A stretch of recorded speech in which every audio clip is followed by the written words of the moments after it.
Hello. Hi. Welcome to the first live stream. Can everybody hear me? I'm gonna wait until somebody says that they can hear me, and then we're gonna be good to go.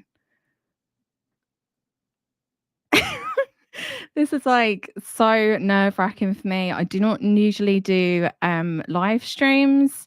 So I'm a little bit nervous. Okay, cool. Sounds great. Perfect. Excellent. There's quite a lot of you here. And I find live stuff quite terrifying. So please go easy with me. I'm much used to like the pre-recorded stuff. But I thought, why not challenge myself, step outside of the box and do something that terrifies me, and that is live streaming. So here we go, the first ever live stream. And for the next like 8 or 9 weeks, I've got guests here every Saturday. And we're going to be talking about different topics, things, like very interesting, different things every week. But my first guest is Tanner Boyle. And Tanner is a writer and researcher with a focus on the intersection between the parapolitical and the paranormal. In 2021, he published his first book, which I have here, and I very much recommend getting yourself a copy. It's called The Fortean Influence on Science Fiction, which, as you can probably guess from the title, is about Charles Fort's influence on science fiction writers such as Arthur C. Clarke and Philip K. Dick, as well as the genre that Tanner calls maybe fiction, which is that strange world of paranormal, UFOs, and alternative history that we're all very familiar with. His Substack, Getting Spooked, is, in my opinion, one of the best resources on intelligence involvement in the world of ufology. And if you have watched my videos before, you would have seen that a couple of times. And you may also recognize his voice from some of the videos because he does do some of my voiceovers for me. Over the past year, Tanner has produced in-depth investigations into the Gulf Breeze 6, Bosco Nedelcovic, Woodrow Darrenberger and Indrid Cold, as well as deep diving into strange topics gleaned from information detailed in Jacques Vallée's diaries. His newest series, Christopher Bledsoe and the UFO Cult of Intelligence, was released this week and is going to be a much-needed in-depth look at some of the characters circling around what Tanner calls a George Adamski for the internet age.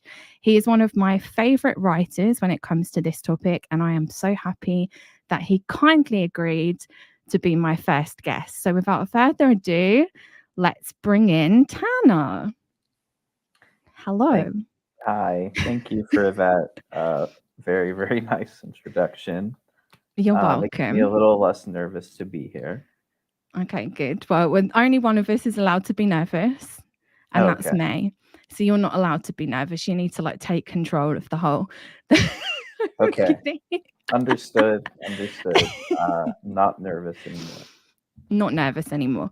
So you were my first guest, and I'm still kind of figuring out how we're gonna like navigate this conversation. We were chatting earlier and we were talking about, like topics and stuff, and whether we should have like someone in the chat says, there you go, I'm gonna put that on screen. I'm nervous also. So yeah, it's not just well, it's not just if the viewers are also nervous, I think that's a good thing, sort of a communal yeah, experience. absolutely. This is a haven for anxious people. Anyway, no more talk about nervousness. We're going to it's confidence only from now on.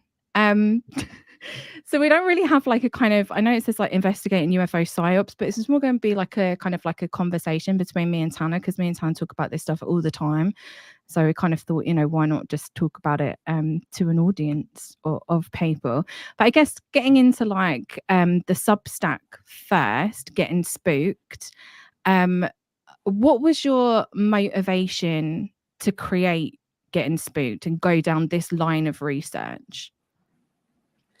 So I've always been interested in like the paranormal, the Fortean, obviously because I wrote a book on it. It's a little more credulous than I'd say I am now, but probably like it actually wasn't that long ago, but I'd say like maybe like 4 or 5 years ago, I started reading things like Mark Pilkington's Mirage Men, classic work. That's the one that really does it for you, right? Like that's the book. I feel like that's the one Yeah. that everybody reads and is like, oh, great. Yeah, and I think Changes it's your perspective on everything. right. And I think part of the reason it's so effective is because Mark is also somebody that like genuinely appreciates like the weird, the like subcultures that form around it. Hmm. And it's sort of like coming to terms with the fact that something you love has this like horrific problem. I'd say let's say Right. it's like something that you really love has a gambling addiction. And you kind of have to remember that the more you interact with it. Yeah. But so I've also sort of had a turn towards the like parapolitical, so like sort of the liminal like political crime stuff kind of lurking at the background of things like this. So of course, like, well, I should also say Martin Cannon's the. Uh-oh. Can you still hear me? Yeah, I can hear you. Why are we saying Okay. I can no longer see myself on screen. You can't see yourself on the screen? No, See, but this is the problems of being live. that's fine. Martin Cannon's The Controllers was also pretty important for me because it's kind of one of the first investigations I've read into the phenomenon that kind of grapples with the parapolitical elements in a very serious way, in a way that, you know, it doesn't deny the like inherent strangeness of everything. He approaches it from he's not I guess a way to kind of differentiate. I was trying to think of like how to explain kind of the research that you do and the research that I do and a few others do within like the UFO field. And I was trying to explain it. You're invisible, but we can hear you, no problem. Can everyone see Tanner? Or is it just I can see me now. I'm not sure. Oh, you what can see you now. All right. Maybe Stephanie's making a ghost quip. Okay, right. You can see fine. But I was trying to think, sorry to interrupt your flow, but I'm just gonna like jump in. But I was trying to explain this to my mum a while back because she was like, because she always says to me, like, why don't you go meet people? What was it she said to me? She said something like, go and meet people at these like UFO conventions. Because I was, you know, when you're into these kind of like fringe topics, especially when you're into them in the kind of way that we are, it can be very like isolating because it's like there's not that many people are interested in talking about UFOs and all that kind of stuff, but a lot of people don't approach it. You've either got like real skeptics or real believers or people that are just kind of like not really interested. And I was trying to explain it to my mum because she was like, I'll go to a UFO convention or something, meet people that way. And I'm like, but that's the problem is they all believe in it all, you know, like real hardcore, like, and I was trying to explain like where we would sit within this like wider world of ufology. And it's like, we're like a tiny little, like not debunkers, kind of skeptical, but like in a very weird, in like a weird, different way. Yeah, asking.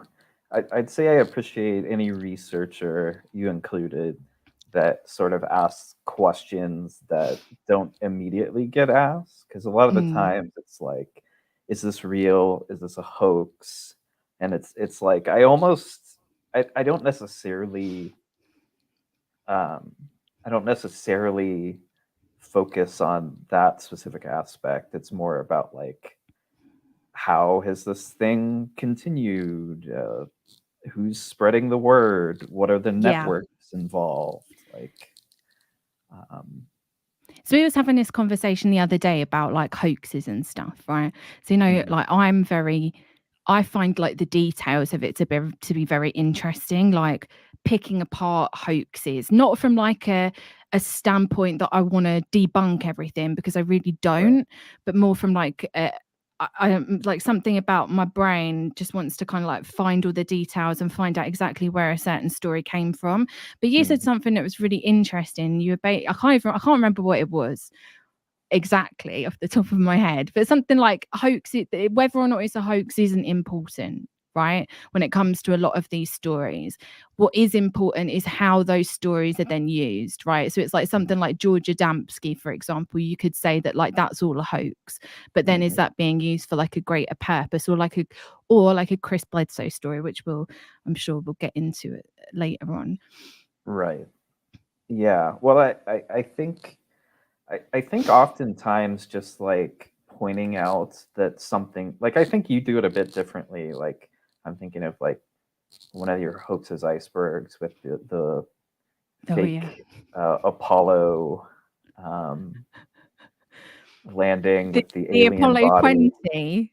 Yeah. Like Yeah. you weren't going into that being like, oh, that's clearly made of Jello and tinfoil. Like, No. no, you were more interested in how that story was like. I mean, like that story made it on like Coast to Coast AM. Yeah, it made it loads of places weirdly. Like it weirdly got like, and then like Linda Moulton Howe did a classic, even when it's proven to be a not true story, then there's like another layer added on top of it. But our mutual friend, I won't name them, but our mutual friend said that I should have gone maybe a little bit easier on Linda, and that gullibility isn't a crime. And I do agree with that to some extent, that it's not, but I don't know. I find the hoaxes, okay, we've got a question. Should I answer this question?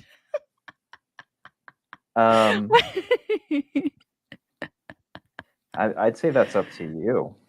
Well, I'm not a 9/11 truther movement person. I've got I have questions, not anything. Yeah. Anyway, moving on. This is the problem as well with me with like a live stream. I've got like that, like I see something and I get immediately distracted by it. I should just like not look. You don't believe in the lasers? No, of course not. I don't believe in any of that nonsense. Yeah.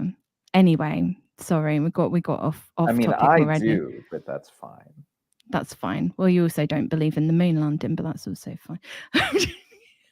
I just go with what the Cubans say most of the time. All right. Let's bring it back. Oh no, don't apologize, Jeff. You're fine. I should have not gotten distracted by comment. Okay, right. Reel it in, Emily. This is why I don't do live streams, because I get all like frazzled. Anyway. I feel like you're doing fine. All right. Well, I overthink it, so I start to get like panicky. So going back to Getting Spooked. So you started it. When did you start it? 2022? Yeah. It was at a point in my life where I was unemployed. So yeah, I think that was late 2022.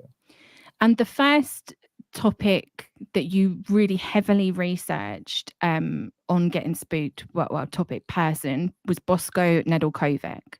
Right. So yeah. Who is Bosco Nedelcovic, and what made you want to research him, and why is he kind of relevant to the topic of conversation we're having, which is UFO psyops? Right. So my interest in Bosco Nedelcovic actually came from Mirage Men, which somehow we've already mentioned in this stream. And probably mention it a million other times as well.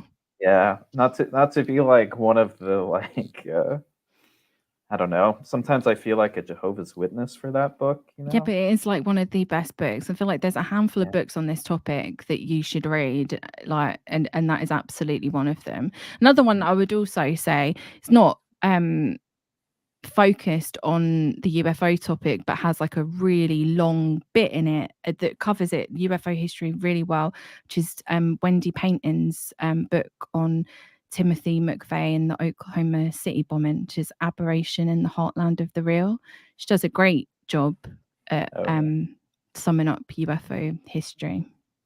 Anyway. Yeah, when I read Aberration, that's one of the things that I put on my brief Twitter review, is that like it understands the UFO subculture better than like most things I've read, and it's like a small section of like a much larger story. And it's links to like theosophy and all of the new age stuff as well. I think she does a very, very, very good job of summing up something that is like, you know, like decades upon decades. Does a really good job. Right. Anyway, carry on, Bosco. So Bosco was he was employed at the time as an interpreter for the War College in DC, and he had told a UFO researcher named Rich Reynolds that he witnessed the CIA faking alien abductions. Well, I shouldn't say faking alien abductions. He witnessed the CIA abducting people in rural Brazil with a helicopter and like sprayable diazepam, something like that. When you say witnessed, was he part of it himself? So he was just part of the team, and I should say all of this is like alleged. So he wasn't actively doing the abduction, as far as I know. My understanding, and this is just like assuming from his profession. I assumed he was like a translator of some sort, because I don't think everybody on the plane was like Brazilian. Anyway, Rich Reynolds was the UFO researcher, and he noticed way back in 1978 that details in Bosco's story matched the abduction of Antonio Villas-Boas, which is like, it's like one of the first abduction stories, like ever, actually, really, but definitely one of the first to like reach mainstream attention. Even if it didn't reach that immediately. He famously was kind of drugged on board and seduced by a weird, like, hot alien babe who had flaming, we must say she had flaming red pubic hair as well, apparently. Yeah, despite being blonde. But I think it was Boltzmann Booty on Twitter who had noticed that was that like the description is very similar to Operation Midnight Climax, which is another MK Ultra experiment, which involved drugging people on LSD and sending prostitutes and sort of monitoring their reaction. Blonde with bright red pubic hair. It never leaves my mind.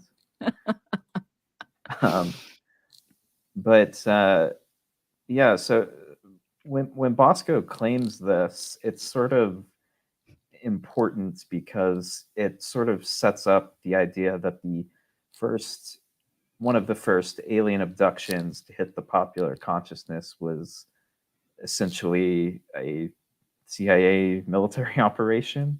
And I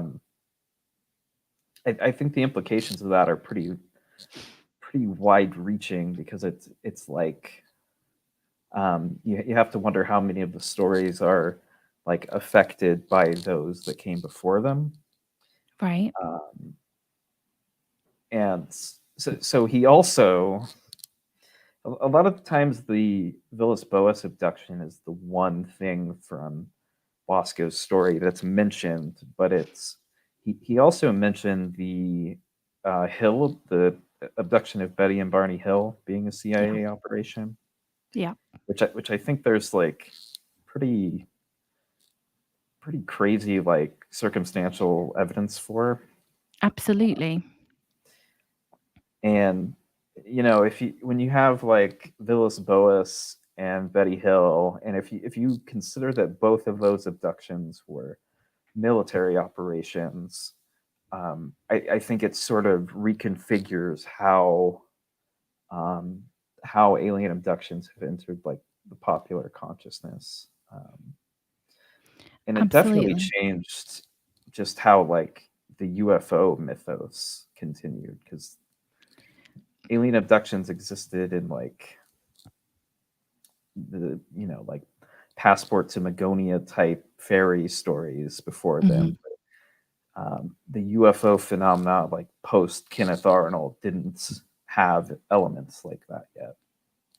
It kind of takes, and then if throughout the years it takes on a very kind of like malicious angle to it. Right. It doesn't get like throughout the decades of ufology, you kind of have like this well, Villas-Boas might be the exception. And there's probably other, well, I'm betting Barney Hill, but you have, you know what I mean, like the kind of like the contactees that are all kind of, like love and light, and these people are coming down and we need to have peace and blah blah blah blah blah. And then things kind of like you can see it kind of like evolve, as you say, like the mythos of it over the years into, especially when you get into the 80s, it takes on like a very kind of like sinister, dark slant to it. And it's interesting as well, like the whole idea of like, because there's a lot of people out there that will disagree and will say, and obviously you can't prove beyond a shadow of a doubt that any of these UFO abductions are military operations. You're not going to be able to prove that, in a way that's going to satisfy every single person. But it is possible to implant memories into people's heads to make them, like via hypnosis and stuff like that. So it also makes you wonder about the widespread use of like things like hypnosis in like pulling memories out of people that have claimed to have been abducted, and whether or not in the process they're actually putting memories in. Because if you talk to a lot of people that have had abduction experiences, and I've spoken to like myself, like interviewed people who claim to have had all manner of experience, and the one thing that's common with the majority of them is they've had hypnosis done on them, because it's like this widely accepted thing within the UFO field that's what you do. And there's not a huge amount, well, there is if you go looking for it, like Jack Brewer's got a book on the dangers of hypnotic regression in the UFO community. Excellent book, I must say. Also, really good book called yeah, very, very good. But again, like there doesn't seem to be like a widespread criticism of it as a like, and this is the thing, like I am definitely a skeptic. And I think you're a skeptic as well, even though I know that you don't like that label that much, because I feel like skeptics are given when I'm in this, don't put me in the same camp as Michael Shermer. Thank you very much. This is the thing, we have to wrestle the word skeptic back from people like Michael Shermer. Yeah. But like, I just, yeah, I'm like, what am I trying to say? I feel like there's a tendency to want to like debunk everything as a hoax. Somebody's lying, or it's false memories, or it's just something that they've had a dream or something like that. And I think that while that may be true, and it may be true for 70, 80, maybe even 90% of claims that people make, I think you cannot discount some of these experiences, like what you've said, like Villas-Boas, connections to people like Bosco Nedelcovic, and a lot of the strange people that were circling around Betty and Barney Hill. And there are definitely others, like there's arguments that you could make about even some of the contactees, whether or not their claims were used for nefarious purposes. I'm Right. rambling a little bit. Well, and I think with Pettie and Barney Hill, you have the question. Like I think it's probably most prominently clear in the Hill abduction is that if people will consider like regression bunk, and that it's basically implanting memories, and I think that's true. But I feel like the step is rarely taken where you take that next step and you're like, okay, why are they implanting what they're implanting? And I think in the Hill abduction, that becomes especially an interesting question given, well, I mean, Jack Brewer covers a lot of that in his book. Just like the people surrounding the Hills, the fact that the whole like vibe of their abduction kind of changed after talking with people from NICAP and after visiting Benjamin Simon, who's you know basically tangentially connected to some MK Ultra psychiatrists. He himself was kind of doing like PTSD recovery for soldiers returning from the war. And I just think you have to wonder, with all the Air Force people surrounding the Hills, whether that story was intentionally pushed forward by that collection of individuals. And I think Bosco's pretty short on his claim of the Hill abduction, but I think it's nevertheless interesting that just sort of the things he chooses to say were like CIA operations. I'm at a loss whether to completely believe the claims or if it was just kind of like things he had heard around. It's a very specific claim to make, though, isn't it? Like, especially in what year is he making these claims to Rich Reynolds? 1978. It's very like maybe 77. I mean, obviously, I wasn't around in 1978 or 1977, but I can't tell you what the kind of what am I trying to say? Close Encounters came out that year, I think. But was this whole idea of like what is now known as MILABs, so military, is it military involved abductions or military intelligence? Abductions. Military abductions. I thought it was like, military abductions, basically. So this idea, for people that aren't familiar, the idea of MILABs is that some of the abduction phenomena within the world of ufology isn't being done by aliens. It's being done by elements of the military. So people are being taken, experimented with for whatever reason. And obviously there is there's a long history of people being experimented on nefariously. So it definitely has there's definitely credence to it. It's not something to completely dismiss out of hand. And there's a lot of like especially in this case, and there were aspects of this case of Villas-Boas that Bosco knew. So didn't he mention something about the chin? He said that because he didn't mention Villas-Boas by name to Rich Reynolds, right? He didn't say like that's what it is. No, he got both the chin correct, which he says Villas-Boas banged it on entry into the helicopter. So because after Villas-Boas's abduction, he had a bruise on his chin, right? And he remembered that as being like something taking blood out of his chin. Right. Which is not I'm not a doctor, but I don't think that's a good place to get blood from. No, I think you'd usually go somewhere else. So those are like very specific. That's a very specific detail that, like, I guess, in 1977, if you wanted to find the details of that case, you could. But it's again, like, for what's the purpose? Right. To, like, we've had this conversation plenty of times talking about what Bosco's motivations may have been in telling this story, even if he's not telling the truth. But it doesn't really seem to, like, I don't know. Right. I Well, tend to lean towards he is telling the truth.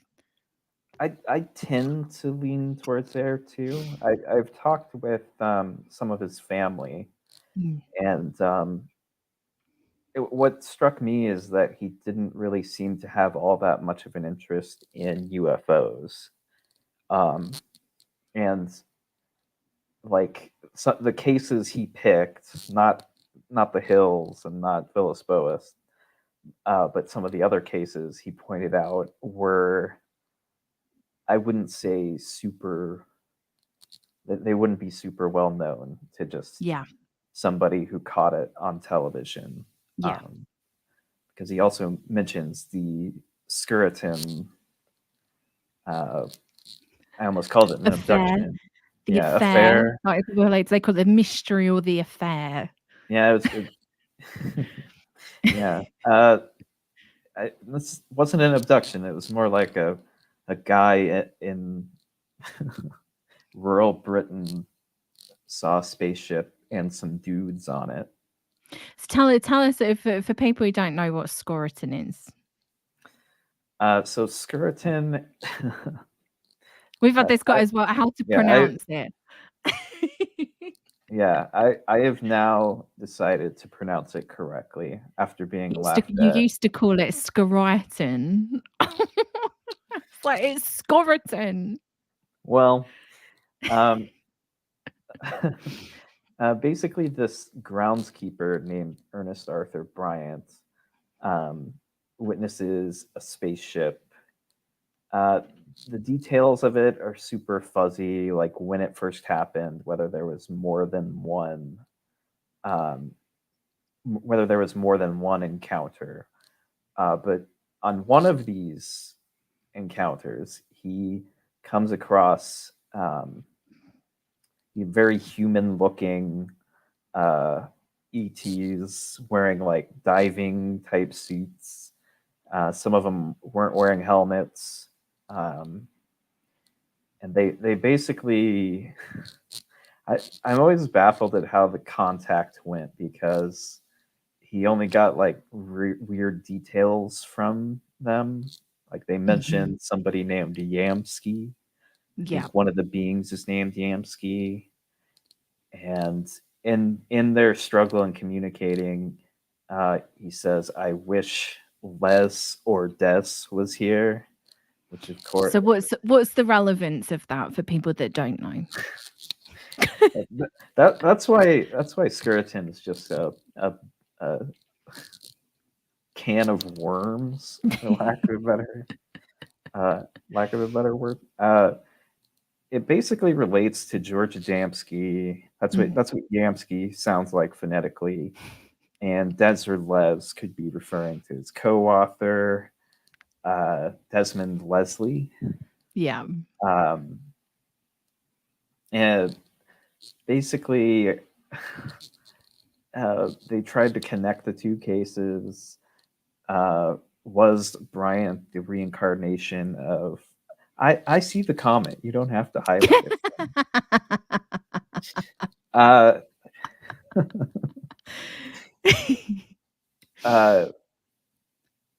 He was also told about getting pieces from Thomas Mantle's plane, who was like an airman who died chasing a UFO that was more likely a balloon. And sure enough, he gets a hunk of metal later on that's supposed to be like part of Mantle's plane, but it's tested. It's not really it. And basically, the two people who investigated it were with Bufora. It was Eileen Buckle and Norman Oliver, and they kind of quarrel over it. I think Buckle comes on the side that something happened more than Oliver does by the end of it. Didn't they have like weird interpersonal drama over it? Like there was something that was going on between the two of them. Yes. Right. It's mentioned in the UFO encyclopedia, but I don't want to spread rumors. Because Why not everybody else does? Everybody else does in this I field. feel like it's unsubstantiated. Right. Like it references a letter that obviously I can't see, and I don't even know if it mentions it. Right. Like where to see it. But yeah, they basically had a fight over it. There's some bad blood, and I mean honestly, the case was just a mess to begin with. I get the sense that like Bryant was like this perpetual liar, or like confabulator. His wife said that about him as well, didn't she? She said that he had read a lot of. He had like a what was it, like a wide knowledge of like stories. He was very kind of familiar with like kind of esoteric stuff, and he kind of put things together. Or wasn't it something about science fiction novel? When he trying to do science fiction novel or something? Yeah, his wife basically said it was a science fiction story he was working on. And that the pieces of the plane were just something he got in an army surplus store, which definitely, probably, yes, got it in an army surplus store. But what's weird is that Bosco mentions it as a case where well, it's unnamed, but he does seem to indicate that it's Scoriton just based on the location in Devonshire. Oh, something like that. Don't Exeter. Put me on the spot. I know that I live in the UK, but that's like west. I don't really go down there that often. I think it's, let's say Exeter, because it's definitely down that way. It's knocking about Exeter way. Absolutely. Right. Devonshire, yes. Oh, sure. This Smith in the chat says that the first book on that case was published a stone's throw away from me, and then says Devonshire. So nice. I believe that you are correct. So Bosco essentially says that Bryant was targeted by like a CIA NSA joint operation that was working in both the United States and the UK, and it was called Project Exeter because it was taking place in Exeter in the US, Exeter in England. Right. And obviously this sounds like wild. But basically he says that through people who had infiltrated the local UFO groups, they got a hold of Bryant and furthered his UFO experiences, which was basically supposedly pumping him full of drugs and shooting microwaves into his brain, which eventually gave him a tumor, and that was how he died. So when does he have this experience where he meets this being called Yamsky? That's in what, 67 or 60? 65, April 1965. And then when does he die? It's either 66 or 67. It's very soon after. Right. Because Bosco's essentially saying that's the cause of his death, that he's been radiated, essentially. Yeah. Well, I mean, I'd say it's mostly compelling because it's like it's such an obscure UFO case that even the people in the know don't want to deal with because it's a mess. And for him to be aware of that, despite not seeming to really be interested in UFOs, is, I think, pretty compelling. but obviously it can't really be proven. I've just spent. I find him to be a fascinating individual, and I kind of just keep digging into his claims to try to make sense of like whether they were true or not. Well, some of the weird things about him you have managed to validate, right? So like his connections with the Finders cult, for example. Right. Yeah. So through his well, he was mentioned in an old Ken Thomas Steam Shovel Press newsletter um, as someone who infiltrated the too many acronyms, but he basically infiltrated a progressive group in the United States on behalf of the Finders. Um, and I was interested in seeing if that claim was true, and I found semi corroboration that like Bosco was involved with a group called the School of Living, which shared a lot of it shared some like ideological and actual like people with the Finders. So I was kind of veering on the side that was probably true, that he knew Marion Pettie, but I confirmed it through his family that he did know Marion Pettie, which is certainly not like that's certainly like a tally mark on the probably intelligence cork board. But apparently they had some sort of falling out, and I mean,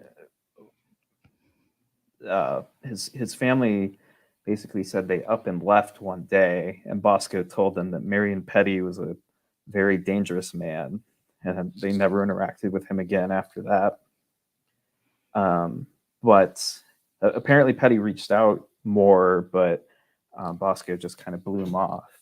But once I was like, oh, so that thing about Bosco Nedelcovic in the Steam Shovel Press thing was true. Yeah. I was like, well, and then like the more you keep digging, you see, he was an employee at the War College. He worked for USAID. Like all these things are like documented. And he claimed that the CIA, the Villas-Boas operation, was done under the guise of USAID, because that kind of thing was done all the time, like in South America. Like Dan Mitrione was working under the guise of USAID. But like he has correspondence with different CIA officials. He's had correspondence with Ed Lansdale. Yeah. Which is, for people that don't know, who is Ed Lansdale, or who was he? Well, he's sort of a war hawk general that loved doing psychological operations. He was super interested in the sociology of the place they were at war with. And probably his most famous thing is the pretending they were vampires out in the Philippines and Vietnam. See, this is why I don't like live things either, because I can't. I'm fairly certain definitely. I'm fairly certain it's Philippines. From That what I can sounds remember. right. Yeah. But yeah, I can't find evidence that Lansdale ever responded to Bosco, but I think there is just there's something like synchronous with the fact that the guy who did fake vampire attacks was like possibly corresponding with a translator who alleged fake alien abductions. Yeah, because when you think about it, they're very, very similar things, right? Like it's exploiting a kind of folk beliefs different Yeah. beliefs or different supernatural beliefs that people have, and you're exploiting it and for your own personal gain. You're running a psychological operation. It's like, and again, that's the thing that kind of frustrates me sometimes, I think, when people are very quick to like dismiss the whole like MILAB hypothesis, is that there is a record of this kind of stuff happening. Yeah, well, it usually happens in third world countries, so Americans aren't worried about it. But yeah, I don't like think you'd really have qualms about doing it to a civilian population. Absolutely not. Absolutely not. And also think about like a very recent example of something, not in the United States, but I can't remember what country it was in, but it was done by like a private company where they were pretending to be aliens. Oh, right. With the hoverboards, right? Right. I can't remember exactly where it was. It's in the Amazon somewhere, I think. It was like loggers, wasn't it? Loggers or something. Yeah, it was like and there was an even logging operation. Yeah, and there was even a report that they had taken this girl, scratched her face off. They had maybe even injected her with something. I can't remember the exact details of it. But again, like some people still believe that was an alien thing because it was all like the kind of cover of it was it in Peru? I feel like it was in Peru. The cover of it was that it was an alien thing happening. So again, like it's not always, and it isn't always like the military doing these kind of stuff. Private corporations do it as well. Like my personal theory, and it is just a theory, is that some of the cattle mutilations was done kind of by like I'm not going to get into it because I get into it. Because I start thinking, but you like thinking about, especially the time that was happening, and people wanted to. There was the whole what was it called, the Sagebrush Rebellion, and they wanted to sell off the public land. So it's like if you want, like, I've got this whole thing in my head, but I can't get the words out. But it would have been very useful to use that whole kind of movement, riling up cattle ranchers, getting cattle ranchers to think, almost like getting cattle ranchers to think that the government is doing something on their land. So then the cattle ranchers will then sell up their land, like it just, anyway. Right. It's my, I think that's a possibility. I think it like, I don't know. I think about the fact that, like, I don't know. This is kind of the conspiratorial brain at work, but you're allowed to go there. It's fine. I think about how much of like MK Ultra is just ash at this point. Like no record of it.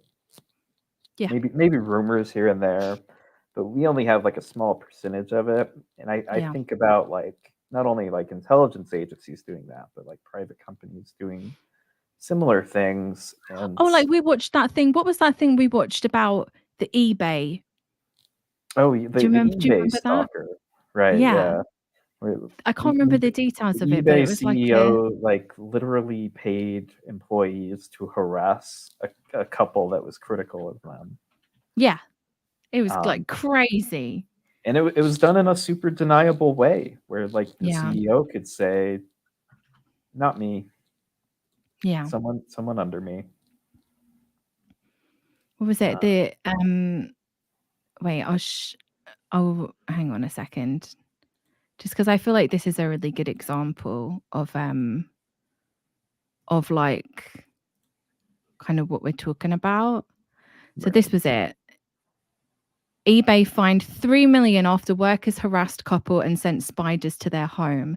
US Justice Department accuses company of absolutely horrific criminal conduct over targeted campaign waged by employees.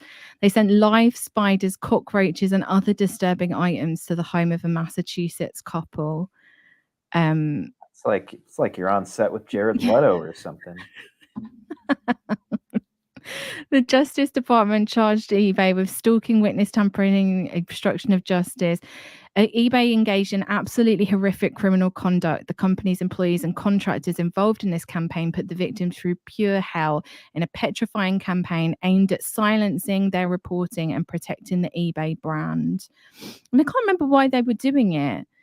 It was something the couple ran a site that was like for people for like sellers on eBay, and I think they were like critical of some changes to policy or something. It was something like that. Yeah. But yeah, it's crazy. Those are just the things that you know about. So yeah. Yeah. I mean, honestly, Lord knows what people get up to. I feel like in general that gets like underestimated. Just like, you know, people say that a conspiracy can't exist larger than 50 people. Yeah, well, that's crap because, like, again, like, look at stuff like the Manhattan Project. I'd be worried about the ones that have like a dozen people. Well, yeah, exactly. Or just 2. Which are possible, apparently. Yeah. Yeah, absolutely.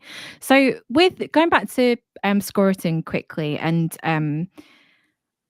Ernest Arthur Bryant. So he died. He had a very kind of like quick it was a very kind of quick death from cancer, and obviously Bosco says it's related somewhat to these experiments that they did on him. Obviously we can't prove it, that just comes from Bosco. Right. But you made some comparisons in your series on your Substack between him and Paul Bennewitz, right? So Paul Bennewitz, for people that don't know who, but I'm sure that everybody does know, because he's kind of become like a in his own right, like a kind of tragic mythological figure within ufology. He was a researcher in the Albuquerque area. He was a scientist. He was a businessman. He was very kind of like quite well to do. Lived in a really nice house very close to Kirtland Air Force Base. He ran a company called Thunder Scientific, which was very close to Kirtland Air Force Base. He also had an interest in UFOs. He was a field investigator for AARO. And in late 1979, he's kind of peripherally involved in the Dulce stuff. And he had been going back and forth from his house. Sorry to give like a long thing, you know, this is my like special interest topic. So no, it actually keeps me from having to explain Paul Bennewitz, so I'm fine. All right, that's good. That's good. He was kind of going back and forth from where he lived up to Dulce. He knew like Gabe Valdez and all of those guys. Who was interested in a lot of the sightings that were happening up in Dulce. Anyway, 1979, towards the end of 1979, he's on his roof overlooking Kirtland Air Force Base, and he starts to take photographs of strange lights in the sky. Whatever they were is up for debate, and it is very much based on, you know, your own personal beliefs. You can't, you know, like some people will say that they were experimental military craft. Some people are steadfast that he was onto something, you know, like alien. Anyway, he starts taking these photographs. He contacts the military almost immediately, even though the official story puts it towards the end of 1980, which is when he visits Kirtland Air Force Base officially, because that's when there's official documents. But he was actually in talking to people at Kirtland Air Force Base at the very beginning of 1980. Anyway, end of 1980, Rick Doty gets involved, and the story is like that he was a friend of the show, Rick Doty. My close friend Rick Doty. Oh, that's actually something that I was going to say. I was saying to you beforehand.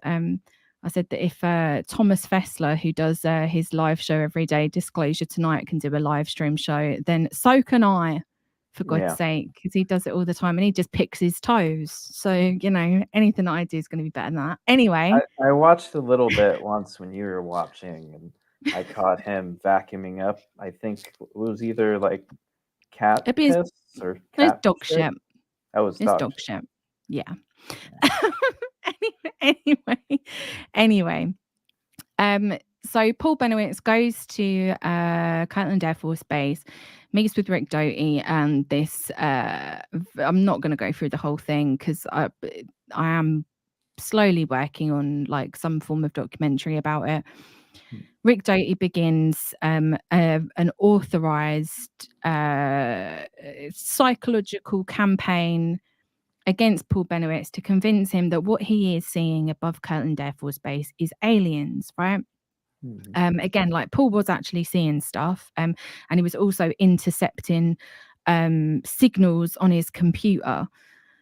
It gets really like complicated and like really, really messy because then Bill Moore comes into it, famous UFO researcher, Roswell incident, Philadelphia experiment. Bill Moore comes into the picture and is also involved in spreading disinformation, not just to Paul Bennewitz, but to others.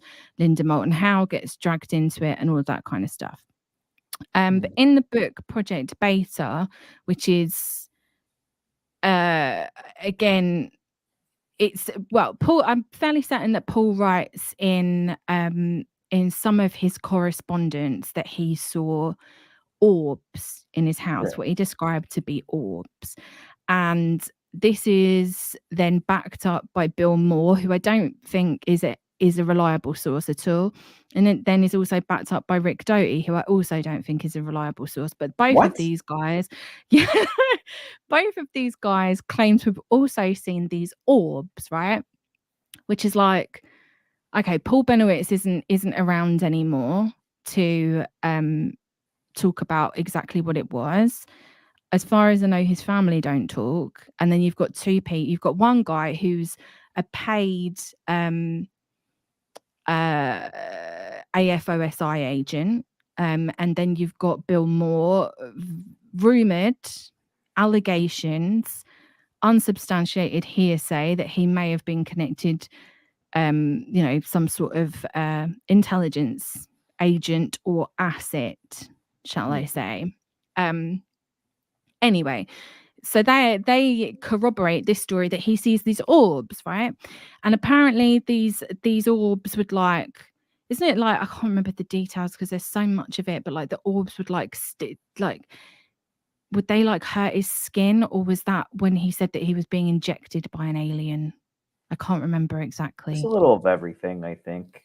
Yeah. I think he would get beams, and I think there was like physical light. I don't remember who the source is on that. I think it's Project Beta somewhere. Yeah. But you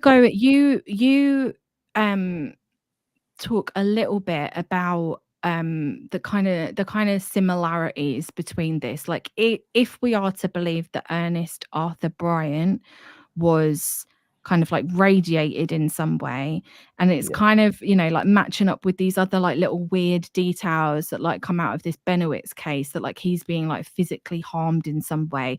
And then some researchers have connected the Paul Bennewitz orb stuff and these kind of feelings that he had in his house of like, again, I can't remember the details, I haven't got them in front of me, but there's like a connection between the things that he was experiencing and what's called the active denial system. Yeah, which is basically a microwave weapon. Yeah. And yeah, like what Bosco alleges has so many resonances with Bennewitz, and this wasn't reported until 1978, so it's pretty well before any of the Bennewitz operation had begun. Not that far ahead, but still, that you have like the idea of being drugged, microwaved, sought after by someone infiltrating a UFO group. Yeah. And there's some indication that it may have been done so that he would go back and tell people about his further UFO experiences after being drugged and microwaved. Yeah. And I don't know. It just has a lot of resonances with an operation that had not yet occurred. Yeah. And I either find that like extremely fortuitous, or that maybe it had been done before, or Bosco had heard about something that was in the working stages. Because you got to remember, he was a translator who was hearing all kinds of things. He'd sit in on meetings between like foreign dignitaries, foreign militaries, CIA briefings, Yeah. NSA. It's like, Well, also, and just on that as well, like when you spoke to his family, I don't want to like put words in their mouth, but they said, they'd get a lot of postcards and stuff from him, right? yeah, Like he would kind of be, and he'd kind of disappear for like months at a time. Is that right? Like they would, yeah. he I kind of fit don't this know if profile. his family received postcards, but I know he Right, sent a lot of postcards out. I know he right, sent a lot of just mail to people. right. But like his movements kind of fit the profile, right? Because like Yeah, I'm a just little bit. thinking of that. I'm thinking of that the octopus and Right. the Netflix documentary, and there's the one bit where they sit down with the son of the guy whose name I can't remember, Mhm. and he obviously hasn't grappled with like his father's occupation. Mhm. And he's saying like there's this really great scene in it where they kind of like speed up everything he's saying, and then he's like, and then he was here, and then he was here, and then he moved to here, and then he did this, and then he was that, and blah blah blah blah. And that kind of like when we was watching that I think I even said to you like that's kind of, it's real kind of like Bosco vibes in terms of like like moving around, doing different Yeah. things. Yeah, Fits well, a kind of pattern. it does. I don't think Bosco was like that level, but No. he was moving around South America at like pretty curious intervals. Yeah, I don't know how much I can get into with it, but certainly he certainly did like fit the bill as like someone who would be utilized as a CIA asset, because he's involved with a lot of different progressive groups, specifically in like Argentina and Paraguay. Yeah. The bits in Brazil aren't all that surprising, and the fact that he moved to the United States seemingly pretty easily and immediately continued work with the State Department is, I think, noticeable. Yeah. Like that like I don't think that's a super common trajectory. No. And a lot of people are very much like used unwittingly, right? Because like when I was doing the initial research looking into Morris K. Jessup related to the Philadelphia experiment, there's a whole section of his life that I feel like people really kind of skirt over in the 1930s, because it, Right. like if you're just looking at it from a purely UFOs or Fortean perspective, then why do you care that he's going around on why can't I remember the name? Why is it the Fordlandia? no, Program to Chill's got the new series about it, and I can't Oh, remember. United Fruit. Yes. Why is he going around on these different boats doing like archaeological digs? And he's also he's connected with known spies as well. He's literally going out on these archaeological digs that are all seemingly, like all above board. And I've got no doubt that they were actually, they were actually doing stuff. But there's confirmed spies on there. I think one of the guys' names was Sylvanus Morley. I'll go into it a bit more. I've got a couple Like of like Morley audio. cigarettes? maybe. Oh, like I'm is just that an X-Files reference? yeah. Yeah, I thought. No, I'm just kidding. But I go into it a little bit more on if you go on my Patreon, I've got a couple of podcasts on Morris K. Jessup, and I'm working on more of them. But like, there's definitely a pattern of movement that when you start looking into this stuff, it kind of, and then like later on, and like you said, he was also involved in like Fordlandia, but then he's also kind of like going back and forth between Mexico, Cuba, a bunch of different other places that just make you go like, what's he up to? What's he doing there? And then he moves to Washington DC, and it's like it's like all of these things that you go, hang on a minute, what's happening here? I'll borrow a line from Jimmy Fallon Gone, which is, "Don't be a sucker. They're an intelligence." Absolutely. And then his involvement with like NICAP as well. Anyway, I want to just address one comment that was here that says, I want proof of the disinfo op on Bennewitz because so far all we have is words from Doty and Moore. Probably that I think that this story's obviously been told like a lot of times in like plenty of books and stuff, but I feel like people don't ever really mention the guy that Doty was first in contact with, which is a guy called Major Ernest Edwards out of Kirtland Air Force Base, and they have like quite a lot of communication beginning in 1980, and there's a lot of documents as well, and the MJ12 stuff all kind of stems out of the Bennewitz affair or operation. So I understand that Doty isn't a reliable narrator, and in a lot of ways I feel like he is very much just like a I hate to use the word fall guy in relation to Rick Doty, but he's definitely in my eyes been kind of like picked to play a role. Scapegoat. Absolutely. And who was the researcher that we was at? Grant Cameron. I may not agree with a lot of his evaluations of the whole MJ12. You don't think disclosure is imminent? I don't think disclosure is imminent, but I do think that Grant Cameron's maybe onto something when because I think in one thing he's got, I can't remember the title of it, but he wrote like a long post basically about how Doty could have possibly been there to take the heat off the CIA. Anyway, there's a lot of well, and there are a lot of rumblings about Doty being CIA.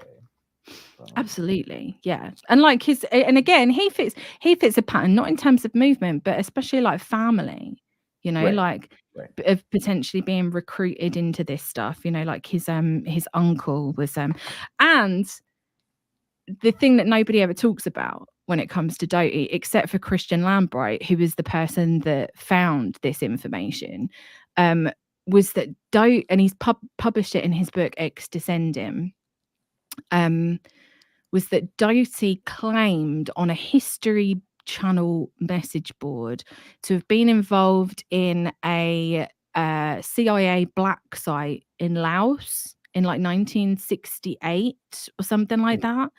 And it's also the same one that John Leah was at, which provides a link between and it also like a direct link between those two. But if you ask Rick Doty about it, he'll be like, no, someone else wrote that on that message board under my email address, which traced back to my IP address, which traced back to the exact town in which I live in. There's loads of Rick Doty's. That's what he's saying. It's like, oh yeah. And again, I think this is a really good point. When I see how Doty is acting nowadays, I just can't rule out just a big joke or prank on him, just nothing official. Again, that kind of plays into his favor, right? And that's kind of what I mean about him being made into like a scapegoat kind of fall guy for all of for this whole thing, right? Yeah. Like he becomes this big talking point, Well, Everybody wants to talk dirty. I think we had talked about this previously, but I think we both wonder if, like, because the whole Paul Bennewitz Doty story is sort of to point out that this was like an aberration. This doesn't happen at any Air Force base. But I think we both kind of wonder if it does. Mm. I think when I was doing like the Gulf Breeze 6 stuff, I definitely got the impression that something like a similar sort of like network of government officials and intelligence people sort of perpetuating a similar kind of like story. Like I think about Leah Haley, who now believes that most of her abductions were military encounters. And she was in the Gulf Breeze area as well. Why don't we go into the Gulf Breeze stuff a little bit, because that's an interesting topic. Jack Brewer, excellent researcher. I'll reference again. Shout out to Jack. We love Jack. Yeah, great guy.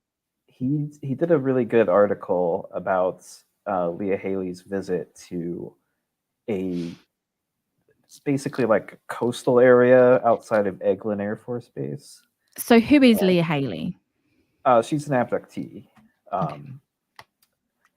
I couldn't get into the nitty gritty of her experiences too much, but she has shifted to believing that the military element was always present, but now it's sort of like taken the forefront, where it's like it's gone from like the military is working with the Greys to the military is the Greys. Yeah. Oh no, it's just the military kind of thing. But anyway, she's taken on this weird tour by 2 former Air Force guys again, who are both involved in MUFON, the local MUFON scene. And, of course they are. Right. And they basically show her an area where like a supposed crash took place, where she was supposed to where in a recovered memory she had seen something shoot down a UFO. I'm muddling all the details of this. I apologize. It's fine. You're doing great. But basically, at later conferences, anonymous people came up and confirmed that yes, Eglin does have a laser that shoots down UFOs.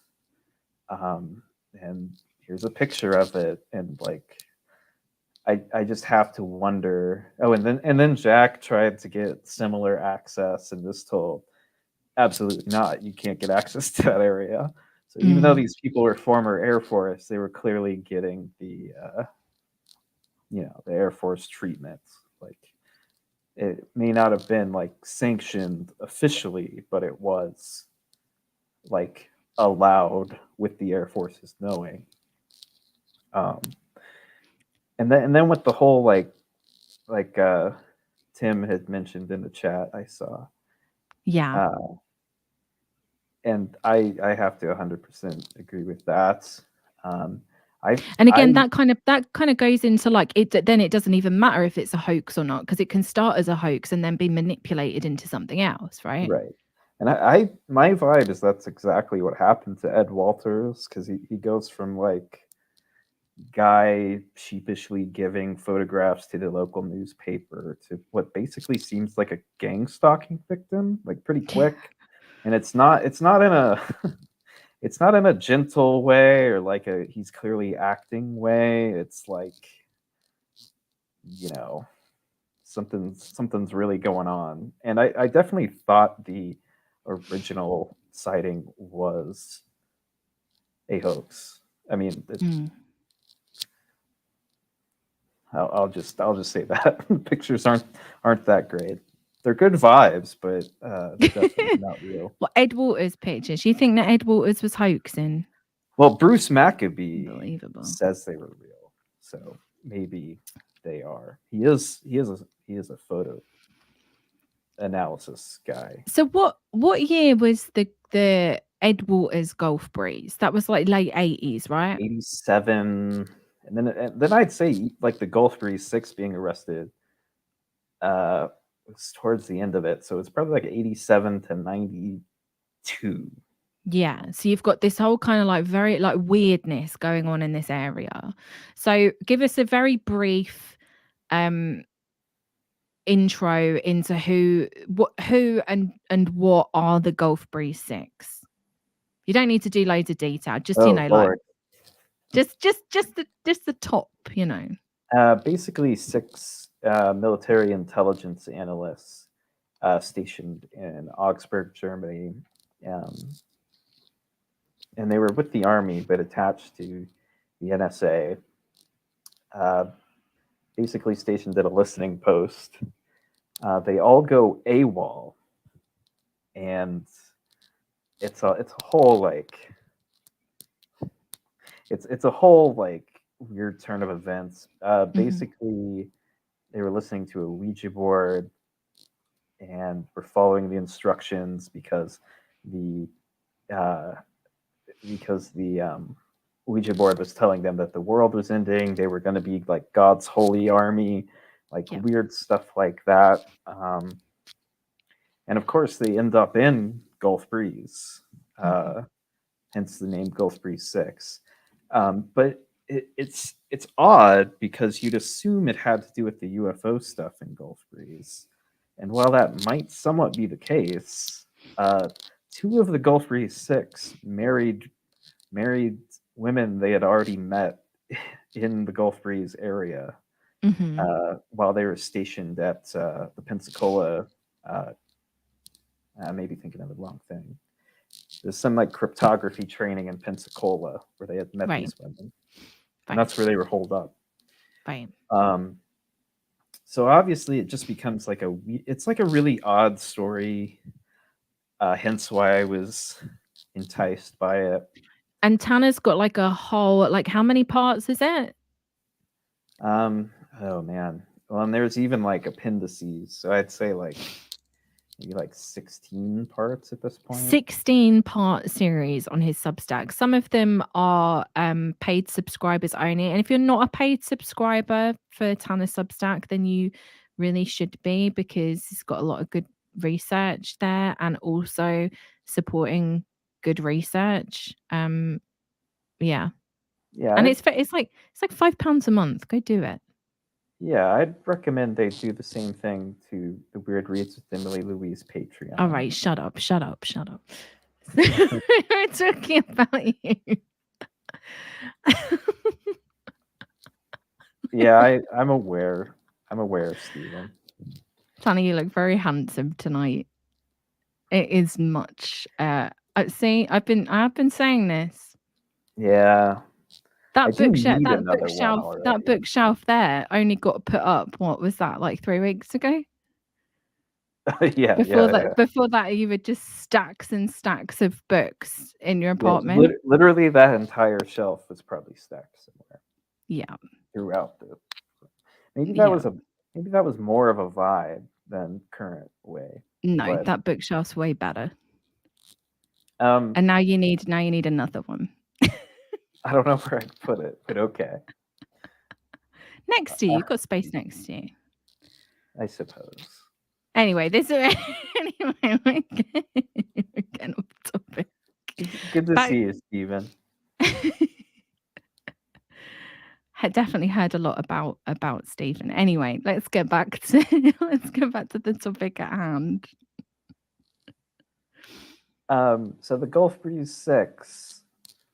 I toyed around with a lot that it was some kind of collateral damage that came from like the MJ-12 debacle, inadvertently influencing some like army intelligence analysts who were bored. Jacques Vallée, on the other hand, thinks it might have been like a more targeted psychological operation testing the gullibility of the troops. Mhm. And I don't think I think there's like things that lead me one way or lead me the other. I haven't really settled on what I believe. It could also just I be think that's a like, good thing. Don't you think yeah, that's a good thing? Like, I feel like once you settle on this is what I believe and I'm, steadfast in it, I think it's good to be not have like a dogmatic approach to it, especially something like that, which is incredibly nuanced and lots of like weird things going on. Well, unfortunately, Hal Puthoff solved the Gulf Breeze 6. They were actually coming to Texas to discredit remote viewing, even though they loved remote viewing. Christ almighty. Well, yeah, and that's another facet to it as well. So Vance, is it Vance or Vance? Vance. You can pronounce it however you desire. Well, because my accent makes me want to go Vance, but that wouldn't be right. It would be Vance. He's from Kansas, like I am, so it would be Vance. You don't sound like that. That's your Hank Hill impression. Anyway, save that for the Chris Bledsoe bit. So Vance Davis, he was like, there's a connection with like silver, mind control, Right. and all of that kind of jazz, right? Right. Yeah. So he definitely seemed to have some interest in the paranormal and sort of like human potential stuff. Like before he was even like out of, I think, high school, he had cured himself of flat feet by using his mind. Oh Lord. And I'm trying to think. Like he talks about like meeting a blue-skinned alien in his like mind palace, and it's solo method's like pretty. He's like an original Corey Good. Kind of, sort of, yeah, a little bit. But Silva on the parapolitical side connects to like plenty of weird stuff. Like, I actually have a podcast episode coming out with Jimmy Fallon Gong, and he goes what I would call sicko mode on the Silva method, and it's phenomenal. It's great. Yeah, it just to kind of say that Vance Davis was already into that stuff, but then you have him claiming that like the NSA and the Army had his Silva method grades, like his testing information, and I wonder about it because he was actually stationed at Fort Meade, which is where a lot of the Stargate stuff is going on at the time. And I've tried reaching out to basically everyone in the Gulf Breeze 6 to no avail. I've asked people involved with Stargate if they remember Vance Davis, to no avail.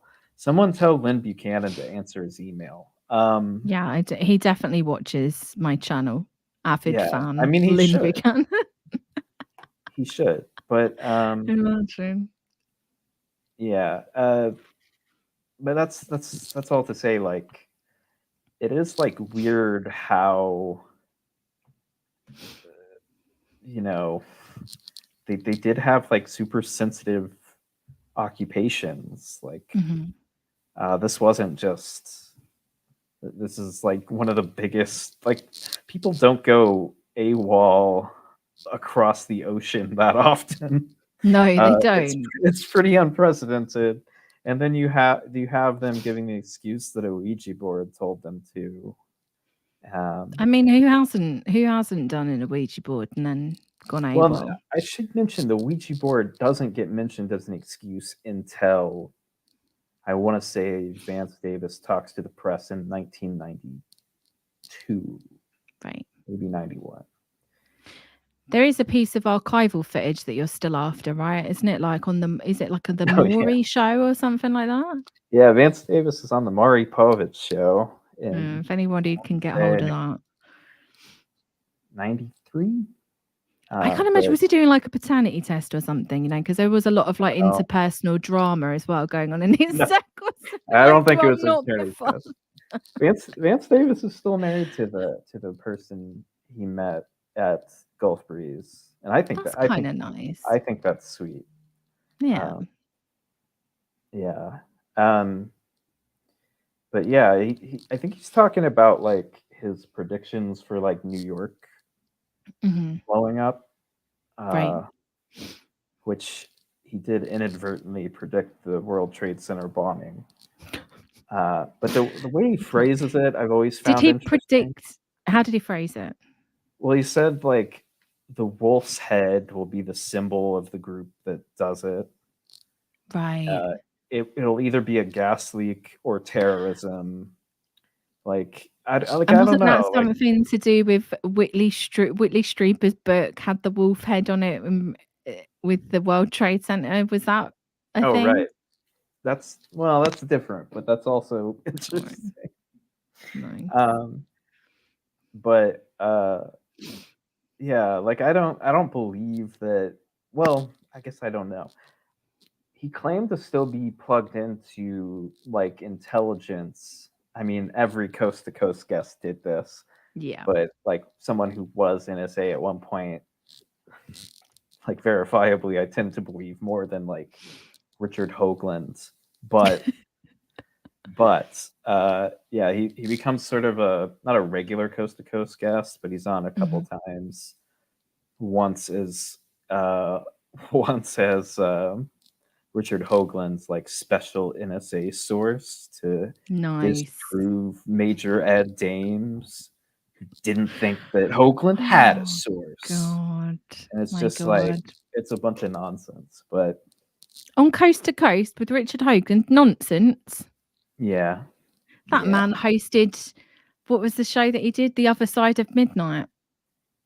And he used to do that after Art Bell, because Art Bell would be Midnight in the Desert, and then Richard Hoagland afterwards would do The Other Side of Midnight. Here's a brush up on your Art Bell. I did. You weren't around for that. Well, I was around for his comeback. Art Bell's comeback, The Other Side of Midnight. No, not that. It was Midnight in the Desert. Right. Whether it was called. What was I gonna say? Does Ed Dames actually have any verifiable connection to like the remote viewing program?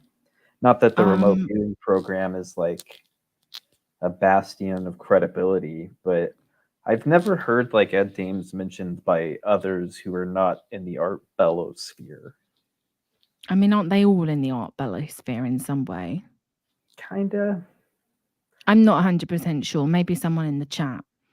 I was going to pivot a little bit from predictions into there was a bit there that I was going to make a really good segue, and now I can't remember what it was. It was like the predictions, and I was going to make a comment about Chris Bledsoe's prediction of what was it, the closing of the bridge in Philadelphia? Yeah. Saving the Pope with Saving the Larry Frisella and Colonel John Alexander. So Tanner's started a new series, and it began this week, Chris Bledsoe and the UFO Cult of Intelligence, and it's kind of like a deep diving into not really like the claims of Chris Bledsoe, because that's not really the focus of it. It's the people that are kind of surrounding him, right? So Chris Bledsoe came on the scene. God, what year did he come out with his encounter?